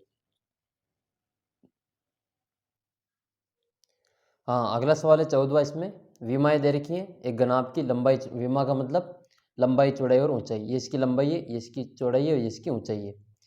घनाभ बनाने के लिए 1.75 सेमी व्यास का और 2 mm मोटाई वाले कितने चांदी के सिक्कों की आवश्यकता पड़ेगी, कितने पिंगालने पड़ेंगे। जब भी ऐसा सवाल आए तो बड़ी वस्तु के आयतन में छोटी वस्तु के आयतन का भाग दे देना, संख्या आ जाएगी। तो देखो पिंगालेंगे तो दोनों का आयतन ज्ञात कर लेंगे। दोनों का आयतन ज्ञात करने के लिए घनाभ का आयतन ज्ञात कर लो और बेलन, ये जो सिक्का है वो बेलनाकार होता है, ठीक है, ये इसका आधार है। सिक्के पर सिक्के जमाएंगे तो बेलनाकार ही बनेंगे। तो इसका हम आयतन ज्ञात करेंगे बेलन का। तो बेलन का आयतन ज्ञात करने के लिए हमारे पास में सूत्र होता है बेलन का आयतन पाई आर स्क्वायर एच। एक तो आर होना चाहिए और एक एच होना चाहिए। तो देखो आर तो नहीं, हमारे पास में व्यास है, तो व्यास बराबर सूत्र होता है त्रिज्या, ये व्यास दे रखा है तो 2 का भाग दे देंगे, इसमें बराबर त्रिज्या आ जाएगी। तो 1.75 में हमने 2 का भाग दिया तो हमारा आर आ जाएगा। ये 2 जो है वो mm में, इसकी जो मोटाई यानी कि जो ऊंचाई है वो mm में दे रखी, तो इसको हम सेंटीमीटर में बदलेंगे क्योंकि ये भी सेंटीमीटर में और ये भी सेंटीमीटर में। या तो इन सबको mm में बदलो या फिर इस mm वाले को सेंटीमीटर में बदल दो। तो ये एक ही बदलना पड़ेगा, तो इसको हम सेंटीमीटर में बदल देंगे। तो सबसे पहले इसको हम बदलेंगे और इसको भी हम त्रिज्या में बदलेंगे। फिर इसके आयतन में इसके आयतन का भाग दे देंगे, सिक्कों की संख्या आ जाएगी। आइए इस सवाल को हल करते हैं। ये घनाभ की विमाएँ दे रखी है 5.5, 10 और 3.5, लंबाई, चौड़ाई और ऊंचाई। बेलन का आयतन क्या होता है, लंबाई गुणा चौड़ाई गुणा, सॉरी, घनाभ का आयतन लंबाई इंटू चौड़ाई इंटू ऊंचाई। सिक्का जो कि हमारा बेलनाकार होता है, सो मतलब बेलन, ये सिक्के ऊपर से ऊपर लिखेंगे तो इसकी डेर जो बनेगी वो बेलनाकार होती है। ये इसका आधार का व्यास है और ये इसकी ऊंचाई है। मोटाई हमें दे रखी है 2.2। तो कितने सिक्के वो हमें बताने हैं। तो व्यास दे रखा है तो उसको हम त्रिज्या बदलेंगे। तो त्रिज्या कितनी हो जाएगी, व्यास की आधी। 1.75 में 2 का भाग देंगे, वो हमारे आर के बराबर होगा। और ऊंचाई कितनी दे रखी है, 2 mm दे रखी है। तो इस mm को भी हम सेंटीमीटर में बदलेंगे। तो देखो 1 सेंटीमीटर बराबर कितने mm होते हैं, 10 mm होते हैं, ठीक है। तो इस mm को सेंटीमीटर में बदलने के लिए हम इसमें 10 का भाग दे देंगे। तो 2 में 10 का भाग देंगे तो ये सेंटीमीटर में बदल जाएगा। तो आर तो है 1.75/2, एच है हमारे पास में 2/10। सिक्कों की संख्या ज्ञात करनी है तो घनाभ के आयतन में सिक्के का आयतन का भाग दे देंगे। तो घनाभ का आयतन होता है लंबाई इंटू चौड़ाई इंटू ऊंचाई। सिक्के यानी कि बेलन का आयतन है वो पाई आर स्क्वायर एच होगा। लंबाई, चौड़ाई और ऊंचाई का हम यहाँ पे मान लिख लेंगे और बेलन की भी आर का मान और एच का मान यहाँ पे लिख लेंगे। पाई का मान कितना होता है 22/7, जो कि हम यहाँ पे लिखेंगे। तो ये लंबाई, चौड़ाई और ऊंचाई लिखी, ये पाई है और ये आर स्क्वायर यानी कि 1.75 को हम 2 बार लिख लेंगे और एच का मान 2/10 है। अगले स्टेप में क्या होगा, ये जो नीचे 7, 2, 2 और 10 दिख रहे हैं ये ऊपर चले जाएंगे, ठीक है। ये सभी जो नीचे वाले ऊपर चले जाएंगे क्योंकि ये भाग में, इसको गुणा में बदल देंगे तो ये अंश हर में चला जाएगा और हर अंश में आ जाएगा। तो यहाँ पे ये इनको हम बदल देंगे। ये सभी हमने लिख लिए 5.5, 10, 3.5, 7, 2, 2 और 10। इन सभी का हम दशमलव हटा देंगे। देखो इन दोनों के दशमलव से ये 1.75 का दशमलव हट जाएगा, एक इसका और एक इसका, डायरेक्ट ही हम इसके दोनों दशमलव को हटा देंगे। फिर हमारे पास में बच रहा है ये 1.75, ये 22 है, ये 2 है। तो ये 2 से ये 2 कट जाएंगे, इस 2 से ये 22 11 बार कट जाएगा। अब हमारे पास में बचा है 55 इंटू ऊपर 10 इंटू 35 इंटू 7 इंटू 10 और ये नीचे वाले का जो हम पॉइंट हटाएंगे, इस वाले का पॉइंट 1.75 का, तो ऊपर 100 लग जाएगा। तो हम यहाँ पे 55 को और 11 को सर इसको वापस काट देंगे 5 से, ये 11 बार कट जाएगा और 5 से ये 5 वापस कट जाएंगे। अब बचेंगे हमारे पास में 25, 25 को 100 से काटेंगे 4 बार और ये 5 से ये वाले 5 कट जाएंगे। तो अब हमारे पास में ऊपर बचे 10, 10 और 4, तीनों को गुणा कर लेंगे, ठीक है। तीनों को गुणा करेंगे तो हमारे पास में आंसर आएगा, ये 5, 5 हमने पहले ऊपर काट दिए सभी, तो 10, 10 इंटू 4 बराबर 400 इसके आंसर होंगे। तो कितने सिक्के पिंगालने पड़ेंगे, 400 सिक्के पिंगालने पड़ेंगे। ये काटना नहीं समझ में आया तो आप जो वापस वीडियो को बैक करके देख सकते हैं। तो यहाँ 5 बचेंगे तो 5 को 5 से और 100 से 25 को काट दिया 4 बार, 10 इंटू 10 इंटू 4 बराबर 400। अगला सवाल है आपका 15वां, जो कि माध्य ज्ञात करना है। देखो माध्य इसमें हम डायरेक्ट विधि से करेंगे, एफ एक्स करके डायरेक्ट इसको कर लेंगे। माध्य ज्ञात करने के लिए हमारे पास में सूत्र होता है एक्स बराबर sigma F x upon sigma F. तो एफ को एक्स से गुणा करके इसकी जोड़ करेंगे और एफ की भी जोड़ करके भाग दे देंगे। तो ये आड़ी सारणी, इसको हम खड़ी सारणी में बदल देते हैं। तो यहाँ पे हम माध्य ज्ञात करना सीख रहे हैं। तो देखो ये तो एक्स और ये एफ की लाइन है, एक्स की लाइन आड़ी की खड़ी बना दी और एफ की भी खड़ी बना दी। ठीक है, ये एक्स और एफ जो दे रखा था उसको हमने लिख दिया।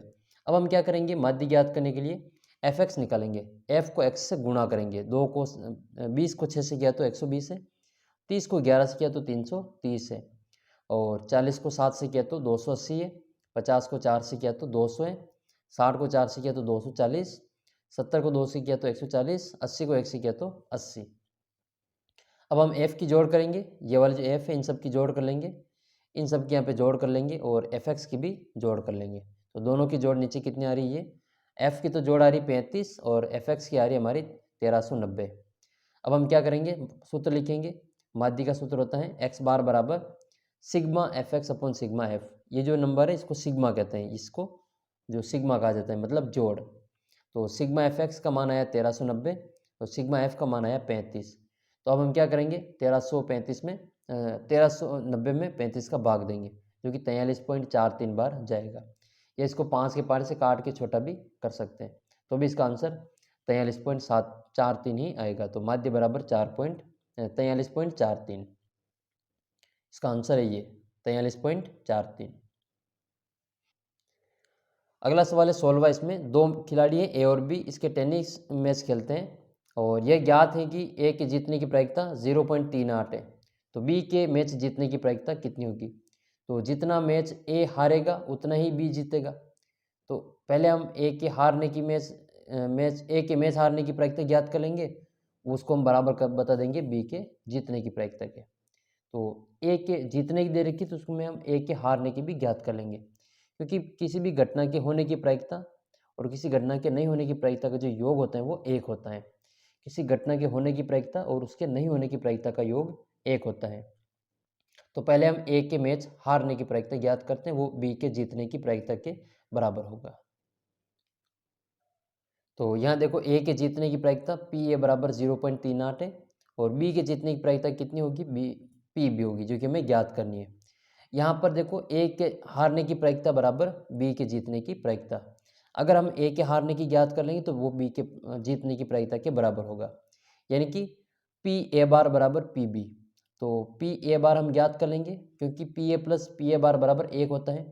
पी ए का मान यानी कि पी के जीतने की प्रायिकता कितनी है, 0.38 है, और पी के हारने की प्रायिकता ज्ञात करनी है तो इसको हम 1 में से माइनस कर लेंगे। तो पी ए बार बराबर 1 माइनस 0.38।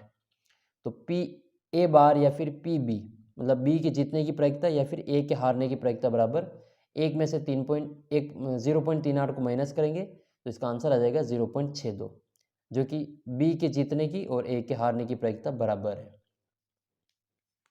अब आपका सेक्शन सी है। सेक्शन सी में आपको टोटल 4 सवाल मिलेंगे और चारों सवाल आपके 3-3 नंबर के होंगे। पहले कोरोना की जो परीक्षा हुई थी उसमें आपके इसमें अथवा वाला सवाल मिलता था। अब भाग ब में और भाग स में आपको अथवा वाला सवाल नहीं मिलेगा, जो दे रखा है वही आपको हल करना है। तो 17वां सवाल देखते हैं। 17, 18, 19, 20 ये 4 सवाल हैं, ये आपके 3-3 नंबर के और काफ़ी आसान सवाल है। आइए देख लेते हैं। 2 और 101 के मध्य में बीच में जो 5 से विभाजित होने वाली सभी प्राकृत संख्या हैं, इनका योगफल ज्ञात करना है। ठीक है, 2 से लगा के 101 के बीच में उन सभी संख्याओं की जोड़ करनी है जो जिसमें 5 का भाग पूरा पूरा जाता है। तो सबसे पहले देखेंगे 2 और 101 के बीच में 5 से विभाजित होने वाली संख्या कौन कौन सी है, उनका नंबर ज्ञात करेंगे। ये क्वेश्चन नंबर 17 का सॉल्यूशन है। 2 से 101 के मध्य 5 से विभाजित होने वाली संख्याओं का योग। तो हमें संख्या लिखनी पहले से 2, 3, 4, 5 ये लग कहाँ तक है, ये 101 तक है। अब इनमें से हमें वो संख्या निकालनी है जिसमें 5 का भाग पूरा पूरा जाता है। तो एक तो 5 होगी, 10 होगी, 15 होगी, 20 होगी, और 101 से पहले कौन सी होगी, 100 होगी, जिसमें 5 का भाग जाता है। तो अब हमारे पास में एक समांतर श्रेणी बन गई है। ये देखो 5, 10, 15, 20, 25, 30, 35, 45, इस प्रकार से 5-5 का गैप है इनमें, और अंतिम संख्या कौन सी है, 100 है। तो इसका nवां पद दे रखा है, पहला पद है डी है, तो हम इसमें n का मान ज्ञात कर लेंगे, क्योंकि योगफल ज्ञात करने के लिए हमारे पास में n का मान होना ज़रूरी है। कि ये टोटल कितने नंबर है। सबसे पहले हम n का मान ज्ञात करेंगे nवां पद लगा के। तो पहला पद कितना है, 5 है।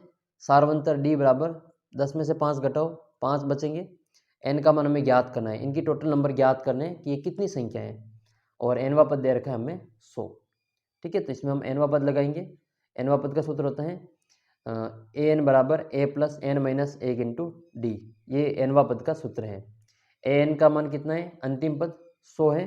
पहला पद कितना है, 5 है। n का मान हमें ज्ञात करना है, और जो d है वो कितना है, 5 है। तो सबसे पहले हम इस 5 को अंदर गुणा कर देंगे। 5 n से गुणा होकर 5n बनेगा। ये माइनस का माइनस 5 1 से गुणा होकर 5 बन जाएगा। तो ये 5 से ये वाले 5 कट जाएंगे, क्योंकि प्लस के 5 माइनस के 5 है, तो 5 में से 5 गए तो 0। ये 5n बराबर 100 बचेंगे। तो 5n बराबर 100 का मतलब क्या हुआ, n का मान ज्ञात करना है, तो 5 का भाग दे दो 100 में। 5 का भाग दिया 100 में, जो कि कितनी बार गया, 20 बार गया। इसका मतलब कितनी संख्या है, वो 20 संख्या है। तो 2 से लगा के 101 के बीच में, ठीक है, 20 ऐसी संख्या है जिसमें 5 का भाग पूरा पूरा जाता है। अब उन सभी संख्याओं की जोड़ करनी है, ठीक है, 100 जो 20 संख्या है उन सभी संख्याओं की जोड़ करनी है। जैसे 5, 10, 15, 20, 25, 30, 35, 40, 45 से लगा के 100 तक, इन सभी संख्या की जोड़ करनी है। तो हम यहाँ पे वो मान लिख लेंगे। तो हम इसका डायरेक्ट सूत्र भी लगा सकते हैं, और जो डी वाला सूत्र है वो भी लगा सकते हैं। अभी हम यहाँ पे डायरेक्ट सूत्र लगा रहे हैं, क्योंकि हमारे पास में n आ गया, पहला पद है और उसका अंतिम पद है, तो हम पहला और अंतिम पद वाला सूत्र इसमें लगा रहे हैं। तो Sn बराबर ये n पदों का योगफल है। Sn बराबर n/2 प्लस कोष्टक a प्लस एल, या इसकी जगह दूसरा सूत्र भी लगा सकते हैं, ये n/2 2a plus n minus 1 into d वाला, ये सूत्र भी हम इसमें लगा सकते हैं, जो कि हमने पिछले सवाल में प्रथम जो उसके 12 पदों का योगफल ज्ञात किया था वो वाला सूत्र है। तो हम इसमें सीधा सूत्र लगा रहे हैं, ताकि दो तरह के सवाल आप समझ में आ जाए। n का मान 10 लिखेंगे, और पहला पद देखो 5 है, यहाँ 5 लिख लेंगे। अंतिम पद 100 है, तो यहाँ पे 100 लिख लेंगे। तो यह हो जाएगा हमारा n की जगह पे 20, ये 20 लिख दिया, पहला पद की जगह 5 और l की जगह पे 100 लिख दिया। अब हम इसमें 2 का भाग दे देंगे, 20 में 10 बार जाएगा, और 100 में हम 5 जोड़ेंगे तो 105 हो जाएगा। 10 को 105 से गुणा करो, तो 1 0 लगा दो 105 के, तो 1050 इसका आंसर होगा। तो 2 से 101 के मध्य में 5 से विभाजित होने वाली संख्या कितनी है, 20 संख्या है, जिन 20 का योग कितना है, 1050 है। सवाल नंबर 18, सिद्ध कीजिए कि बिंदु 2 -2 -2 1 और 5,2 एक समकोण त्रिभुज के शीर्ष हैं। सबसे पहले तो हम अंदाज से एक कच्चा चित्र बना के इसमें इनकी तीनों ही दूरी सूत्र से दूरी ज्ञात करेंगे, ए बी, बी सी और ए सी। फिर हम ये अगर समकोण त्रिभुज हैं तो इसमें पाइथागोरस प्रमेय लगेगा। पाइथागोरस प्रमेय का मतलब ये होता है कि किन्हीं दो भुजाओं को जोड़ने पर, दो भुजाओं के वर्गों को जोड़ने पर उसकी तीसरी भुजा के वर्ग के बराबर होता है। तो ये हम करेंगे, पहले इन तीनों ही दूरियों को ज्ञात करेंगे। ये रहा 18वां सवाल, सिद्ध करो कि ये ए बी सी ये एक समकोण त्रिभुज के शीर्ष हैं। तो हमने एक कच्चा चित्र यूँ ही बना लिया। अब ज़रूरी नहीं कि ए बी सी ऐसे ही लिखे, इसको हम यहाँ पे ए, यहाँ पे बी और यहाँ पे सी भी लिख सकते हैं। तो अलग अलग अभी फिक्स नहीं है कि इसमें कर्ण कौन सा है, आधार कौन सा, लंब कौन सा है। ये कच्चा चित्र हमने ऐसे ही बना रखा है। तो सबसे पहले हम ए बी ज्ञात करेंगे, ये वाला ए बी। A1 का मान ये a x1 y1 और b में x2 y2।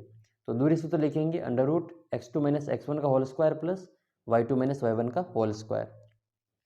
x2 का मान कितना है, x2 का मान -2 है, और y1 कितना है, +2 है। तो x2 माइनस यानी कि -2 - 4 का स्क्वायर। y2 का मान 1 है, y1 का मान 2 है, -2, तो माइनस माइनस यहाँ पे प्लस हो जाएगा।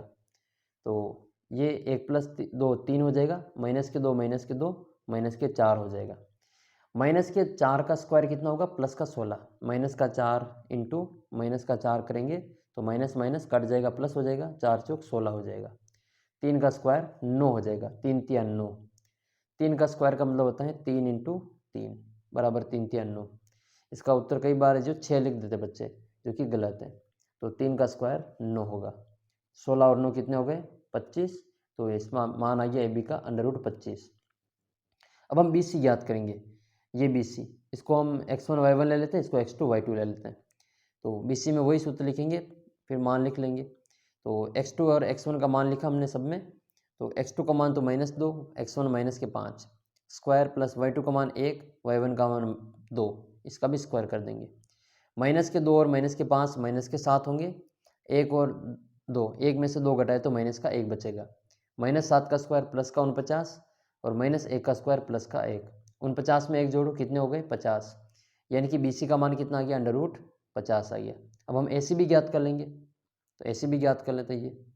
ये AC, A से C के बीच की दूरी, ये वाला AC। अब ये x1 y1 है तो ये हमारा x2 y2 हो जाएगा। तो सूत्र लिखेंगे हम इसमें √x2 - x1 का whole square plus y2 - y1 का होल स्क्वायर। x2 का मान 5 है और x1 का मान 2 है, और x2 का मान 2 है और x1 का मान -2, तो माइनस माइनस प्लस हो जाएगा। 5 में से 2 गए तो 3 का स्क्वायर और 2 + 2 यानी कि 4 का स्क्वायर। 3 का स्क्वायर 9 होता है, 4 का स्क्वायर 16 होता है, और 9 और 16 को जोड़ेंगे तो 25 हो जाएगा, यानी कि AC का मान कितना है √25। ये अगर समकोण त्रिभुज के शीर्ष हैं तो ये पाइथागोरस प्रमेय को बता देंगे, यानी कि किन्हीं दो भुजाओं के वर्गों का योग करेंगे और तीसरी भुजा के वर्ग के बराबर होगा। तो देखो इसमें दो तो मान आए √25 और √25, अगर इनका स्क्वायर करके जोड़ेंगे तो वो √50 के स्क्वायर के बराबर आ जाएगा। तो इन दोनों को जोड़ लेंगे तो BC का स्क्वायर बराबर AB का स्क्वायर प्लस AC का स्क्वायर। BC का स्क्वायर कितना है √50 है और AB का यानी कि √25, AC का √25, ये स्क्वायर से अंडर रूट कट जाएगा। तो इन सभी का जो स्क्वायर से अंडर रूट कट गया, इधर 50 बचा, इधर 25 और इधर भी 25, तो 25 और 25 कितने हो गए 50 हो गए। इसका मतलब ये जो हमने ऊपर लिखा वो पाइथागोरस प्रमेय के रूप में सही है। इसका मतलब ABC इस समकोण त्रिभुज के शीर्ष है। इस प्रकार से इस सवाल को आपको सिद्ध करना और नीचे लिखना है कि ABC समकोण त्रिभुज के शीर्ष है। वीडियो 1 घंटा और 1 मिनट का हो चुका है और समय आप देख सकते हैं यहाँ पे रात के ये 1:01 हो रहा है। जब मैं ये वीडियो शूट कर रहा हूँ या बना रहा हूँ तो अभी जो समय हो रहा है वो रात का 1:01 हो रहा है।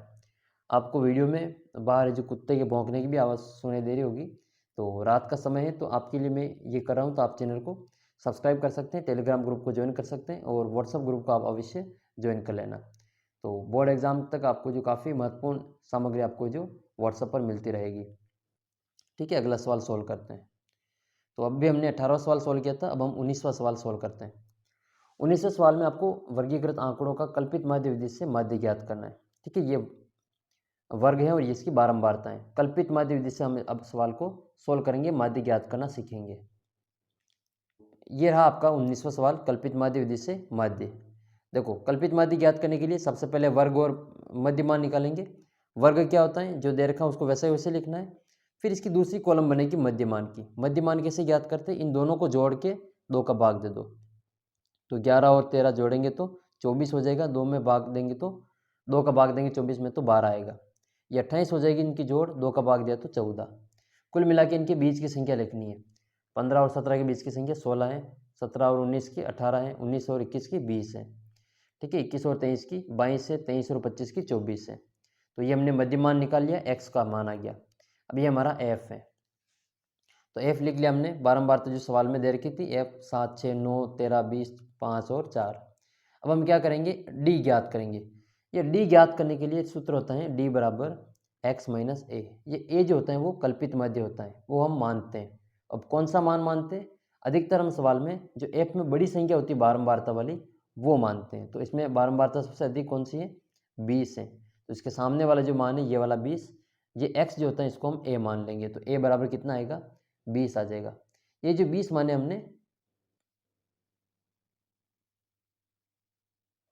तो ये कल्पित माध्य हमने 20 मान लिया। अब हम x में से a को घटाएंगे, यानी कि d बराबर x माइनस a। जो जो ये x है इनमें से हमने जो 20 माना उसको घटाएंगे। 12 में से 20 को घटाए तो माइनस के 8, 14 में से 20 को घटाए तो माइनस का 6, 16 में से 20 को घटाए तो माइनस के 4, और 18 में से 20 को घटाए तो माइनस के 2, 20 में से 20 को घटाए तो 0, और 22 में से हम 20 को घटाएंगे तो 2, 24 में से 20 को घटाए तो 4। अब हम करेंगे एफ डी, यानी कि f को d से गुणा। 7 को -8 से किया तो माइनस के 56, 6 को -6 से किया तो माइनस के 36, 9 को -4 से किया तो माइनस के 54, और 13 को 2 से किया तो माइनस के 26, 20 को 0 से किया तो 0, 5 को 2 से किया तो 10, 4 को 4 से गुणा किया तो 16। अब हम इसमें f और d की जोड़ करेंगे, एफ की भी जोड़ करेंगे और एफ डी की जोड़ करेंगे। तो एफ डी में तो जो जीरो से ऊपर वाले माइनस के इनकी जोड़ अलग होगी और जीरो से नीचे वाले की जोड़ अलग होगी। तो इन सभी की जोड़ हमने अलग कर ली, माइनस माइनस वालों की और प्लस प्लस वालों की भी अलग जोड़ कर ली। तो माइनस वालों की जोड़ आई माइनस के 172, प्लस वालों की जोड़ है 26।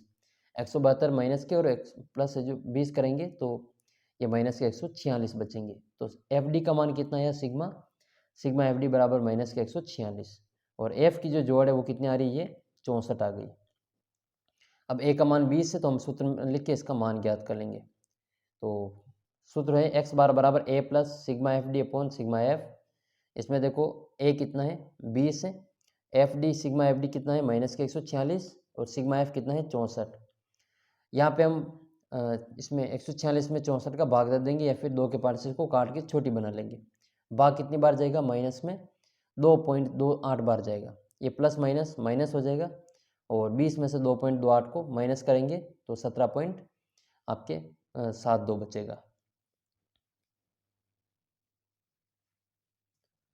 अगला सवाल जो है आपको सिद्ध करना है, इसमें ये त्रिकोणमिति का सवाल है, ये 8.4 का। ये सवाल फिक्स आपके जो बोर्ड परीक्षा में आएगा, या तो ये आएगा ये फिर आपके वो कोस वाला आएगा। ठीक है, कोस वाला भी आपके रट लेना। अंडर रूट 1 प्लस साइन ए अपॉन 1 माइनस साइन ए बराबर सेक ए प्लस टेन ए। आसान सा सवाल है, इसके अथवा वाला भी मैं आपको बता दूंगा, ये भी आसान ही है। तो पहले ये ऊपर वाला कर लेते हैं। अंडर रूट 1 प्लस साइन ए अपॉन 1 माइनस साइन ए बराबर सेक ए प्लस टेन ए।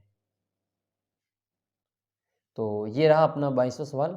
इसमें हम सबसे पहले LHS लेंगे। ये हमारा LHS है और ये हमारा RHS है। तो LHS लेंगे और RHS लाएंगे। तो LHS क्या हमारे पास में under root 1 plus sine upon 1 minus sine है। ये पहले ही साइन को उसमें बदले हुए तो इनको बदलने की ज़रूरत नहीं है। अब हम क्या करेंगे, इसका अंडर रूट हटाएंगे। अंडर रूट को हटाने के लिए हम क्या करते हैं, हर का परिमेयकरण करते हैं। हर का परिमेयकरण करने के लिए ये जो नीचे वाली संख्या है उसका उल्टा चिन्ह लेते हैं। ये माइनस में तो इसके प्लस वाले का ऊपर नीचे गुणा करते हैं। तो हम इसमें 1 प्लस साइन ए का ऊपर नीचे गुणा करेंगे, अंश और हर में गुणा करेंगे। तो ये आ जाएगा, परिमेयकरण करने पर अंडर रूट बड़ा और दोनों के साथ में गुणा कर देंगे। 1 plus sine A upon 1 minus sign A तो पहले से ही था। ये एक जैसी संख्या का हमने ऊपर नीचे गुणा किया। यहाँ जो नीचे चिन्ह होता है उसका उल्टा लेते हैं। यहाँ माइनस है तो प्लस का लिया, या प्लस का होता तो हम यहाँ पे माइनस वाला लेते हैं। तो यहाँ पे हमने प्लस वाली संख्या से ऊपर नीचे गुणा कर दिया। ये संख्या और ये संख्या दोनों एक जैसी हैं। ठीक है, इसको गुणा करेंगे और इसको भी गुणा कर देंगे। तो ऊपर की दोनों गुणा हो गई, ए प्लस साइन थीटा और ए प्लस साइन थीटा। नीचे है ए माइनस साइन ए और ए प्लस साइन ए। ऊपर दोनों को हम गुणा करके एक साथ लिख लेंगे और नीचे ये एक सूत्र बन जाएगा, ए माइनस बी और ए प्लस बी, ए माइनस बी और ए प्लस बी, ए स्क्वायर माइनस बी स्क्वायर। ए का मान एक है, बी का मान साइन है। तो एक का स्क्वायर माइनस साइन का स्क्वायर, एक का स्क्वायर एक ही होगा और साइन का स्क्वायर साइन स्क्वायर हो जाएगा। तो ये होगा 1 प्लस साइन ए का square upon 1 minus sine square. और 1 माइनस साइन स्क्वायर को हम क्या लिख सकते हैं, कॉस स्क्वायर। देखो क्यों लिखेंगे, क्योंकि sine square theta plus cos square theta बराबर 1 होता है। इस कॉस स्क्वायर थीटा को इधर ले आओ तो 1 माइनस कॉस साइन स्क्वायर बन जाएगा। ये इधर क्या बचेगा, कॉस स्क्वायर। तो कॉस स्क्वायर थीटा बराबर 1 माइनस साइन स्क्वायर थीटा। तो जहाँ पर ये 1 माइनस साइन स्क्वायर है ना, उसकी जगह पे हम कॉस स्क्वायर ए लिखेंगे।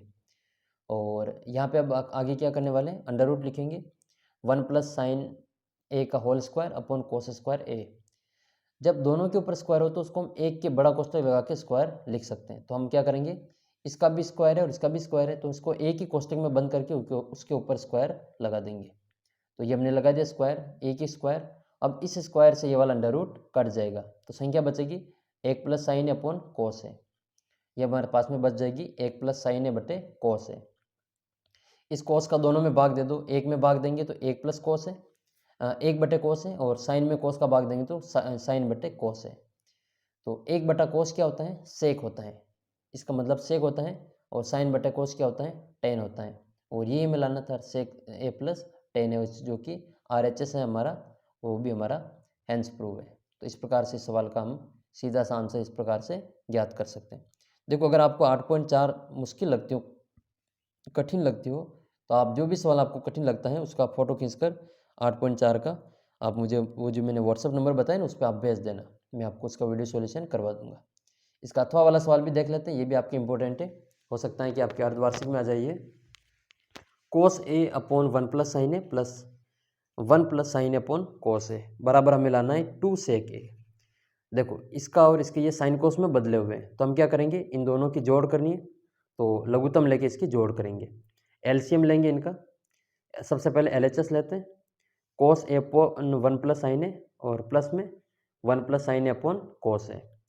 इन दोनों का एलसीएम कितना आएगा, अलग अलग संख्या दोनों, तो दोनों को हम एलसीएम ले लेंगे।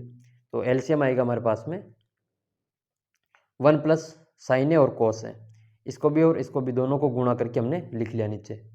जब हम 1 प्लस साइन का भाग देंगे तो ये कट जाएगा और कोस ए बचेगा। कोस ए को कोस ए से गुणा करेंगे तो कोस ए इंटू कोस ए। अब हम कोस ए का भाग देंगे तो कोस ए कट जाएगा, 1 प्लस साइन ए बचेगा, तो 1 प्लस साइन ए को 1 प्लस साइन ए से गुणा करेंगे। ये दोनों एक जैसे और ये दोनों एक जैसे, दोनों स्क्वायर हो जाएंगे, तो कोस का स्क्वायर ए और 1 प्लस साइन का होल स्क्वायर। अब हम क्या करेंगे, 1 प्लस साइन के होल स्क्वायर को ए प्लस बी के होल स्क्वायर से खोलेंगे। ए प्लस बी का होल स्क्वायर क्या होता है, A square plus B square plus 2ab। A का मान कितना है, 1 है, और बी का मान कितना, साइन है। तो ये कोस स्क्वायर तो वैसे वैसे लिख दिया। फिर हमने ए की जगह पे 1 का स्क्वायर किया तो 1 का स्क्वायर 1 ही होगा, बी की जगह पे साइन का स्क्वायर तो साइन स्क्वायर ए होगा, plus 2ab, 2 into 1 into sine A, तो ये 2 साइन ए हो जाएगा, क्योंकि 1 से गुणा करेंगे तो यही नंबर आएगा। अब हमारे पास में ये कोस स्क्वायर है और ये साइन स्क्वायर है, जो कि एक सार्वसमिका होती है, इसका मान कितना होता है, 1 होता है। तो cos square plus sine square बराबर 1 होता है, तो इसकी जगह इसको हम एक साथ लिख के इसका मान 1 कर देंगे। तो ये कोस स्क्वायर ए प्लस साइन स्क्वायर ए प्लस ये वाला 1 और ये प्लस के 2 साइन ए, इन दोनों का मान 1 हो जाएगा। तो 1 प्लस 1 प्लस 2 साइन ए, इसका मान 1, ये पहले से 1, ये 2 साइन ए, तो 1 प्लस 1 कितने हो गए, 2, 2 प्लस 2 साइन ए अपॉन में ये हमारा लघुत्तम चल ही रहा है, 1 प्लस साइन ए और कोस है। तो 2 प्लस 2 साइन ए अपॉन में है 1 प्लस साइन ए इंटू कोस ए। तो ऊपर 2 कॉमन निकाल लो इसमें से, ठीक है, दोनों में तो कॉमन निकल जाएंगे, तो यहाँ बचेगा 1 और यहाँ बचेंगे साइन ए। तो 1 प्लस साइन ए और ये 1 प्लस साइन ए, इस साइन 1 प्लस साइन ए से ये वाला साइन 1 प्लस साइन ए कट जाएगा। अब संख्या बचेगी 2 इंटू ऊपर 1 और नीचे कोस ए। तो 1 अपन कोस ए क्या होता है, सेक ए होता है, तो 2 सेक ए बचेंगे, 2 सेक ए, ये अपने आंसर लाने थे। ये देखो यहाँ पे 2 सेक है। आसान है ये वाली प्रश्नावली, अगर आपको ज़्यादा कठिन लगती हो तो आप कमेंट करना, मैं आपको और अलग वीडियो के माध्यम से समझा दूंगा। अब हम देखते हैं 23वां सवाल। 23वां सवाल क्या है, बारंबारता बंटन का माध्य और बहुलक ज्ञात करना है। या तो माध्य और बहुलक आएगा या फिर इसके अथवा में आपके बहुलक और माध्यक आएगा, यानी कि आपको तीनों ही कंप्लीट करनी है, माध्य, माध्यिका और बहुलक, तीनों से सवाल आपके परीक्षा में आएंगे। तो इस वाले सवाल में हम माध्य और बहुलक ज्ञात कर लेंगे, इसमें हम केवल माध्य ज्ञात करेंगे क्योंकि बहुलक हम ऊपर वाले में ज्ञात कर रहे हैं। तो इस वाले का सबसे पहले हम माध्य ज्ञात कर लेते हैं, ठीक है, हम सीधे ही इसका माध्य प्रत्यक्ष विधि से ज्ञात कर रहे हैं, वो sigma F x upon sigma F वाले सूत्र से, क्योंकि प्रत्यक्ष विधि पहले भी लगाई और हम अंतिम में भी लगा देते हैं, बीच में हमने कल्पित माध्य विधि सीख ली थी। तो सबसे पहले वर्ग है और वर्ग से हम मध्यमान ज्ञात कर लेंगे। दोनों के बीच की संख्या 5 है, 10 और 20 के बीच की संख्या 15 है, तो इन सभी के बीच की संख्या मध्यमान ज्ञात कर लेंगे, ठीक है। 30 और 20 में 25 है, 30 और 40 में 35 है, 40 से 50 45, ये मध्यमान आ गया। और बारंबारता इन्होंने पहले से ही दे रखी, तो हम लिख लेंगे नया कॉलम बना के। फिर हम एफ एक्स करेंगे, 7 को 5 से गुणा किया तो 35, 15 को 10 से किया तो 150, 25 को 15 से किया तो 375, 35 को 8 से किया तो 280, गुणा करके लिख रखा है मैंने। आप भी इनको गुणा करेंगे तो ये आंसर आएगा। 45 को 10 से गुणा करें तो 450। अब क्या करना है, इन दोनों की जोड़ करनी है, एक तो एफ की जोड़ करनी है और एफ एक्स की जोड़ करनी है। तो इन दोनों की जोड़ कर लेंगे, दोनों कॉलम की। एफ एक्स की जोड़ 1290 आई और एफ की जोड़ 50 आई। सूत्र लिखेंगे यहाँ पे, माध्य बराबर sigma F x upon sigma F. F x का मान कितना है 1290, एफ का मान कितना है, सिग्मा एफ का मान 50 है। 1 0 से 1 0 काट दो, 129/5, यानी कि 129 में 5 का भाग दे दो, कितनी बार जाएगा, 25.8 बार जाएगा। तो ये अपने आंसर है, ठीक है, ये माध्य ज्ञात कर लिया हमने 25.8। अब इसी सवाल का हम बहुलक भी ज्ञात कर लेते हैं, ठीक है। ये सवाल दे रखा है, इसमें बहुलक सबसे आसान है, माध्य, माध्यिका और बहुलक में से सबसे आसान बहुलक है। कुछ नहीं करना है, जो सारणी दे रखी है उसी में से हमको सूत्र लगा के हल करना होता है। सबसे पहले आड़ी सारणी, इसको वैसे वैसे रखेंगे, नई सारणी नहीं बनानी, इसमें बहुलक में कोई नई सारणी नहीं बनानी होती है। तो सबसे पहले हम लिखेंगे बहुलक वर्ग कैसे ज्ञात करते हैं। तो बहुलक ज्ञात करेंगे, इससे पहले हम बहुलक वर्ग ज्ञात करते हैं। बहुलक वर्ग के लिए सबसे अधिक बारंबारता देखते हैं। इसमें सबसे अधिक बारंबारता कितनी है? 15 है, जिसका संगत वर्ग 20 से 30 है। ऊपर वर्ग कितना है? 20 से 30। अतः हमारा जो बहुलक वर्ग होगा वो 20 से 30 हो जाएगा। यहाँ पे ये जो 20 है वो एल का मान होता है। एल का मान यहाँ पे 20 है। ये जो सब बाद वाली F2 होती हैं, इनसे जो सबसे पहले F1 से पहले F0 हो जाएगी।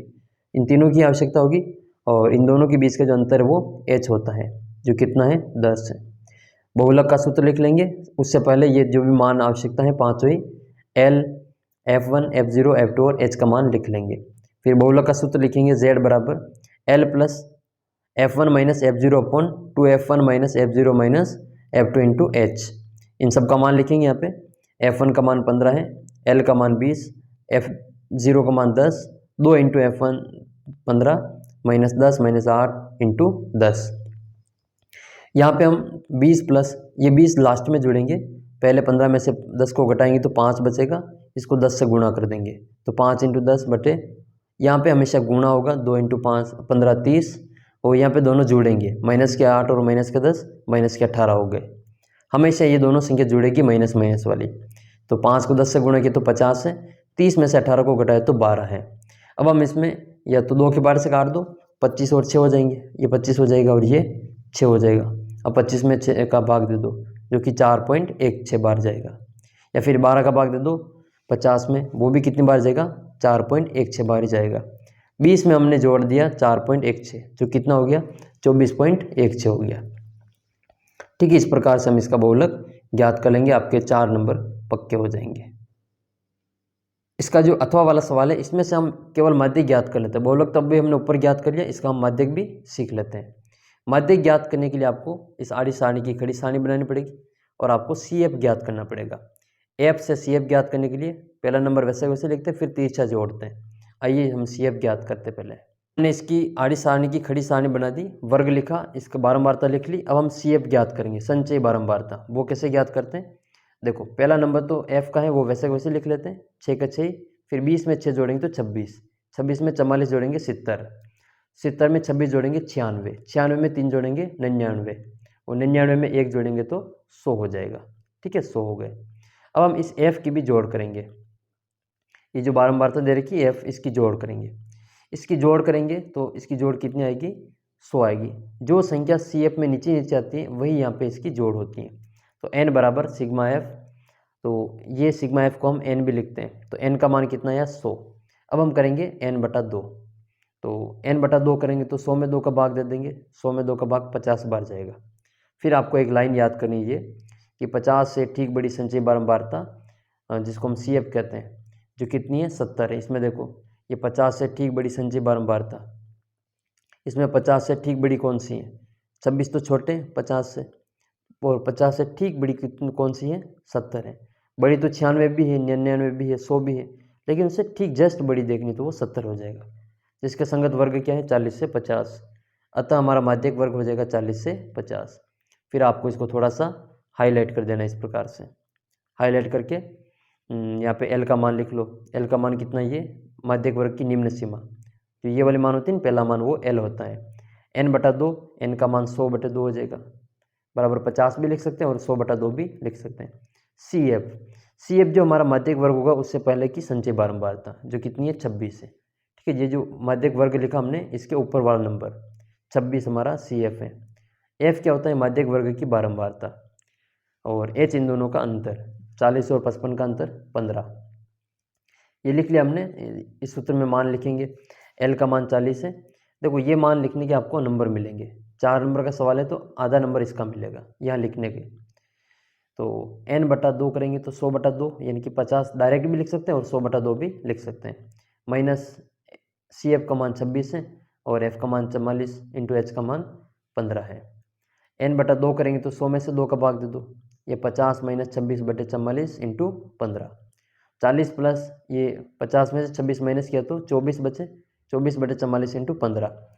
फिर हमने 44 और 24 को 4 के पार्ट से काट दिया, ये 24 6 बार कट गए और 44 11 बार कट गए। 6 को हमने 15 से गुणा किया, 15 6 90 होते हैं, 11 का इसमें भाग दे देंगे तो 90 में 11 का भाग कितनी बार जाएगा? ये जाएगा 8.18 बार।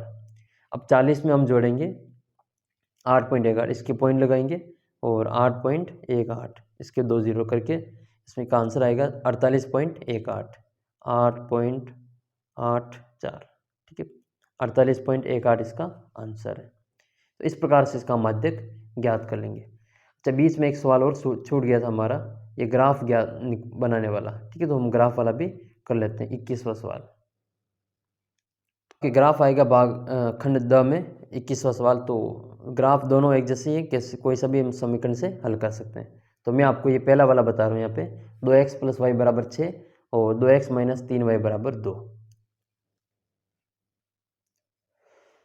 इसको आलेखी विधि भी कहते हैं, इसको ग्राफी विधि भी कहते हैं। ग्राफी विधि के दो, आलेखी विधि के तो दोनों एक ही है।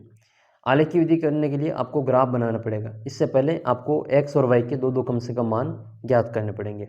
तो समीकरण से हम x और y के मान ज्ञात करेंगे। तो सबसे पहली समीकरण है हमारे पास में 2x + y = 6। इसमें से हम पहले y का मान निकाल लेते हैं क्योंकि y अकेला है। तो 2x को इधर ले आओ, प्लस के 2x इधर आए तो माइनस के 2x हो गए। तो y बराबर क्या हुआ 6 - 2x। जहाँ पे x है वहाँ पे हमने 1 रखा, तो यहाँ पे 1 रखेंगे तो 2 × 1 हो जाएगा। 6 - 2 × 1 = 6 - 2 यानी कि 4। जब हमने x बराबर 1 लिखा तो y का मान कितना आया 4 आया। इसी प्रकार से x बराबर 2 रखने पर तो 6 - 2 × 2 तो 6 में से 4 गए तो 2 बचेगा। जब x बराबर 2 लिखा तो y का मान 4 आया। इसी प्रकार से x बराबर 3 लिखेंगे तो 6 - 2 × 3, 2 × 3 6 होता, तो 6 - 6 0 हो जाएगा। तो जब हमने x बराबर 1 लिखा तो y का मान 4 आया, x बराबर 2 लिखा तो y का मान 2 आया, x बराबर 3 लिखा तो y का मान 0 आया। ये जो हमने मान निकाले इसको हम एक सारणी में इस प्रकार से लिख लेंगे। फिर दूसरी सारणी भी बनाएंगे। दूसरी सारणी के लिए वही समीकरण दे रखी है 2x - 3y = 2। तो इस माइनस के 3y को इधर ले आएंगे क्योंकि माइनस वाला इधर नहीं रखेंगे, तो माइनस का 3 इधर आए तो प्लस का 3y बन जाएगा। तो x बराबर 2x बराबर 2 + 3y। x का मान ज्ञात करेंगे तो इस 2 को भी हटा दो, इधर गुणा में इधर ले आओ इसको भाग में। तो x बराबर 2 + 3y और बटे में 2। तो यहाँ पे y का मान लिखो अब। तो y का मान हम 0 लिख रहे हैं, तो 0 लिखेंगे तो 3 से गुणा होकर 0 हो जाएगा, ये तो 2 में 2 का भाग 1 बार जाएगा। तो जब हमने y बराबर 0 लिखा तो x का मान 1 आया। इसी प्रकार से y का मान 2 लिखेंगे तो 3 + 2 × 3 बटे में 2, 2 3 कितने होते 6, 6 और 2 8, 8 में 2 का भाग देंगे तो 4। तो y बराबर 2 लिखने पर x का मान 4 आया। अब लिखेंगे y बराबर 4, तो x बराबर 2 + 3 × 4 बटे 2, 3 चौक 12 और 2 जोड़ेंगे तो 14, 2 का भाग देंगे तो 7 हो जाएगा। तो जब हमने y बराबर 0 लिखा तो x का मान कितना आया 1, y बराबर 2 लिखा तो x का मान 4, y बराबर 4 लिखा तो x का मान 7। इस प्रकार से जो x और y के दोनों मान ज्ञात कर लेंगे। फिर इन दोनों को हम आपको जो ग्राफ होगा उस ग्राफ में इस प्रकार से बताना है। बीचों बीच में एक आपको आड़ी लाइन खींचनी है, एक आपको खड़ी लाइन खींचनी है, और दोनों के ऊपर आपको जो नंबर दे रखी लाइनें बना रखी है उसके ऊपर 1 2 3 4 जैसे नंबर लिख देने। अधिकतम कितना लिखना है तो देख लेना है कि इनमें से अधिकतम बड़ी संख्या x अक्ष पे 7 है, कम से कम 7 तो होनी चाहिए, और y अक्ष पे कितना अधिकतम 4 है, तो कम से कम y अक्ष पे 4 तो होने चाहिए। एक एक और बढ़ा के लिख लेना, 7 की जगह 8 लिख लेना और 4 की जगह पे 5 लिख लेना। माइनस में हो तो माइनस में भी दोनों बराबर लिख लेना। फिर आपको इधर बड़ा यहाँ पे पैमाना लिखना पड़ेगा। पैमाना का 1 नंबर मिलता है, x अक्ष और y अक्ष दोनों को ये रट के लिख लो, जो भी सवाल है आपको उसमें ये लिख लेना, बड़ा पैमाना, बड़ा खाना और 1 इकाई। x अक्ष और y अक्ष दोनों सेम ही है। अधिकतर सवाल आपके इसी पैमाने पे हो जाएंगे। तो फिर हमने ये जो मान लिखे इनको हम इसमें दर्शा देंगे, x बराबर 1 और y बराबर 4। 1 4 कहाँ पे आएगा, ये आएगा यहाँ पे 1 और 4, ये रहा 1 और 4, फिर 2 और 2, 0 और 3, यहाँ पे इनको मिला लेंगे। दूसरे समीकरण का 0 और 1, 4 2 और 4 7, सो यहाँ पे 4 3 है, 2 नहीं यहाँ पे, अच्छा ये इसको वापस देख लेते हैं, हाँ 4 2 ये, तो ये 4 2 ये 7 4 है। अब दोनों जहाँ पे काटेगी वही हमारा आंसर होगा। ये मान लो 4 2 पे काटे तो 4 2 आंसर है, x बराबर 4 और y बराबर 2, x बराबर 4 और y बराबर 2। जो भी ये दोनों रेखाएं आपके ग्राफ में काटे वो x और y का मान हो जाएगा। तो ये मैंने आपको पूरा जो गणित का पेपर था, मॉडल पेपर 2023 की परीक्षा के लिए बोर्ड ने जारी किया था, वो मैंने सोल्व करवाया है। आप जो इस चैनल को सब्सक्राइब करके आपके पास में जो भी कोई सवाल हो जो आपको समझ में नहीं आ रहा, तो आप मुझे इस नंबर पर जो व्हाट्सअप कर सकते हो उसकी फ़ोटो खींचकर। साथ ही आप टेलीग्राम ग्रुप को ज्वाइन कर लेना, वहाँ पर इसकी PDF मिल जाएगी, और हमारा व्हाट्सअप ग्रुप है उसका लिंक भी आपको नीचे डिस्क्रिप्शन बॉक्स में मिल जाएगा, आप वहाँ से इसको ज्वाइन कर सकते हैं। ये वीडियो आपको कैसा लगा कमेंट करके ज़रूर बताना, और भी आपके मन में कोई सवाल समझ में नहीं आ रहा हो तो आप मुझे व्हाट्सअप कर सकते हैं। तो चैनल को सब्सक्राइब कर लेना और टेलीग्राम ग्रुप और व्हाट्सअप ग्रुप को ज्वाइन कर लेना। मिलेंगे आपको अगले वीडियो में, और मैंने सभी विषय के आपके मॉडल पेपर डाल रखे हैं, ठीक है। गणित के अलावा भी विज्ञान, हिंदी, सामाजिक, अंग्रेजी, गणित, इन सभी के मॉडल पेपर मैंने पहले ही डाल रखे हैं। अब इनका सॉल्यूशन मैं आपको उपलब्ध करवा रहा हूँ। तो ये मैंने विज्ञान का गणित का डाला है, अगला पेपर जो आएगा आपके विज्ञान का मैं आपको हल करके डाल दूँगा। और ये नंबर है, आपको व्हाट्सअप में आप मैसेज कर सकते हैं, इस पर फ़ोन न लगाएं, कॉल न लगेगी, केवल आप मैसेज कर सकेंगे। तो इस वीडियो में इतना ही, समय भी बहुत ज़्यादा हो चुका है। मैं जब ये वीडियो बना रहा हूँ लास्ट टाइम हो रहा है 1:28, 1:30 बज चुकी हैं, और अब मैं भी सोऊंगा।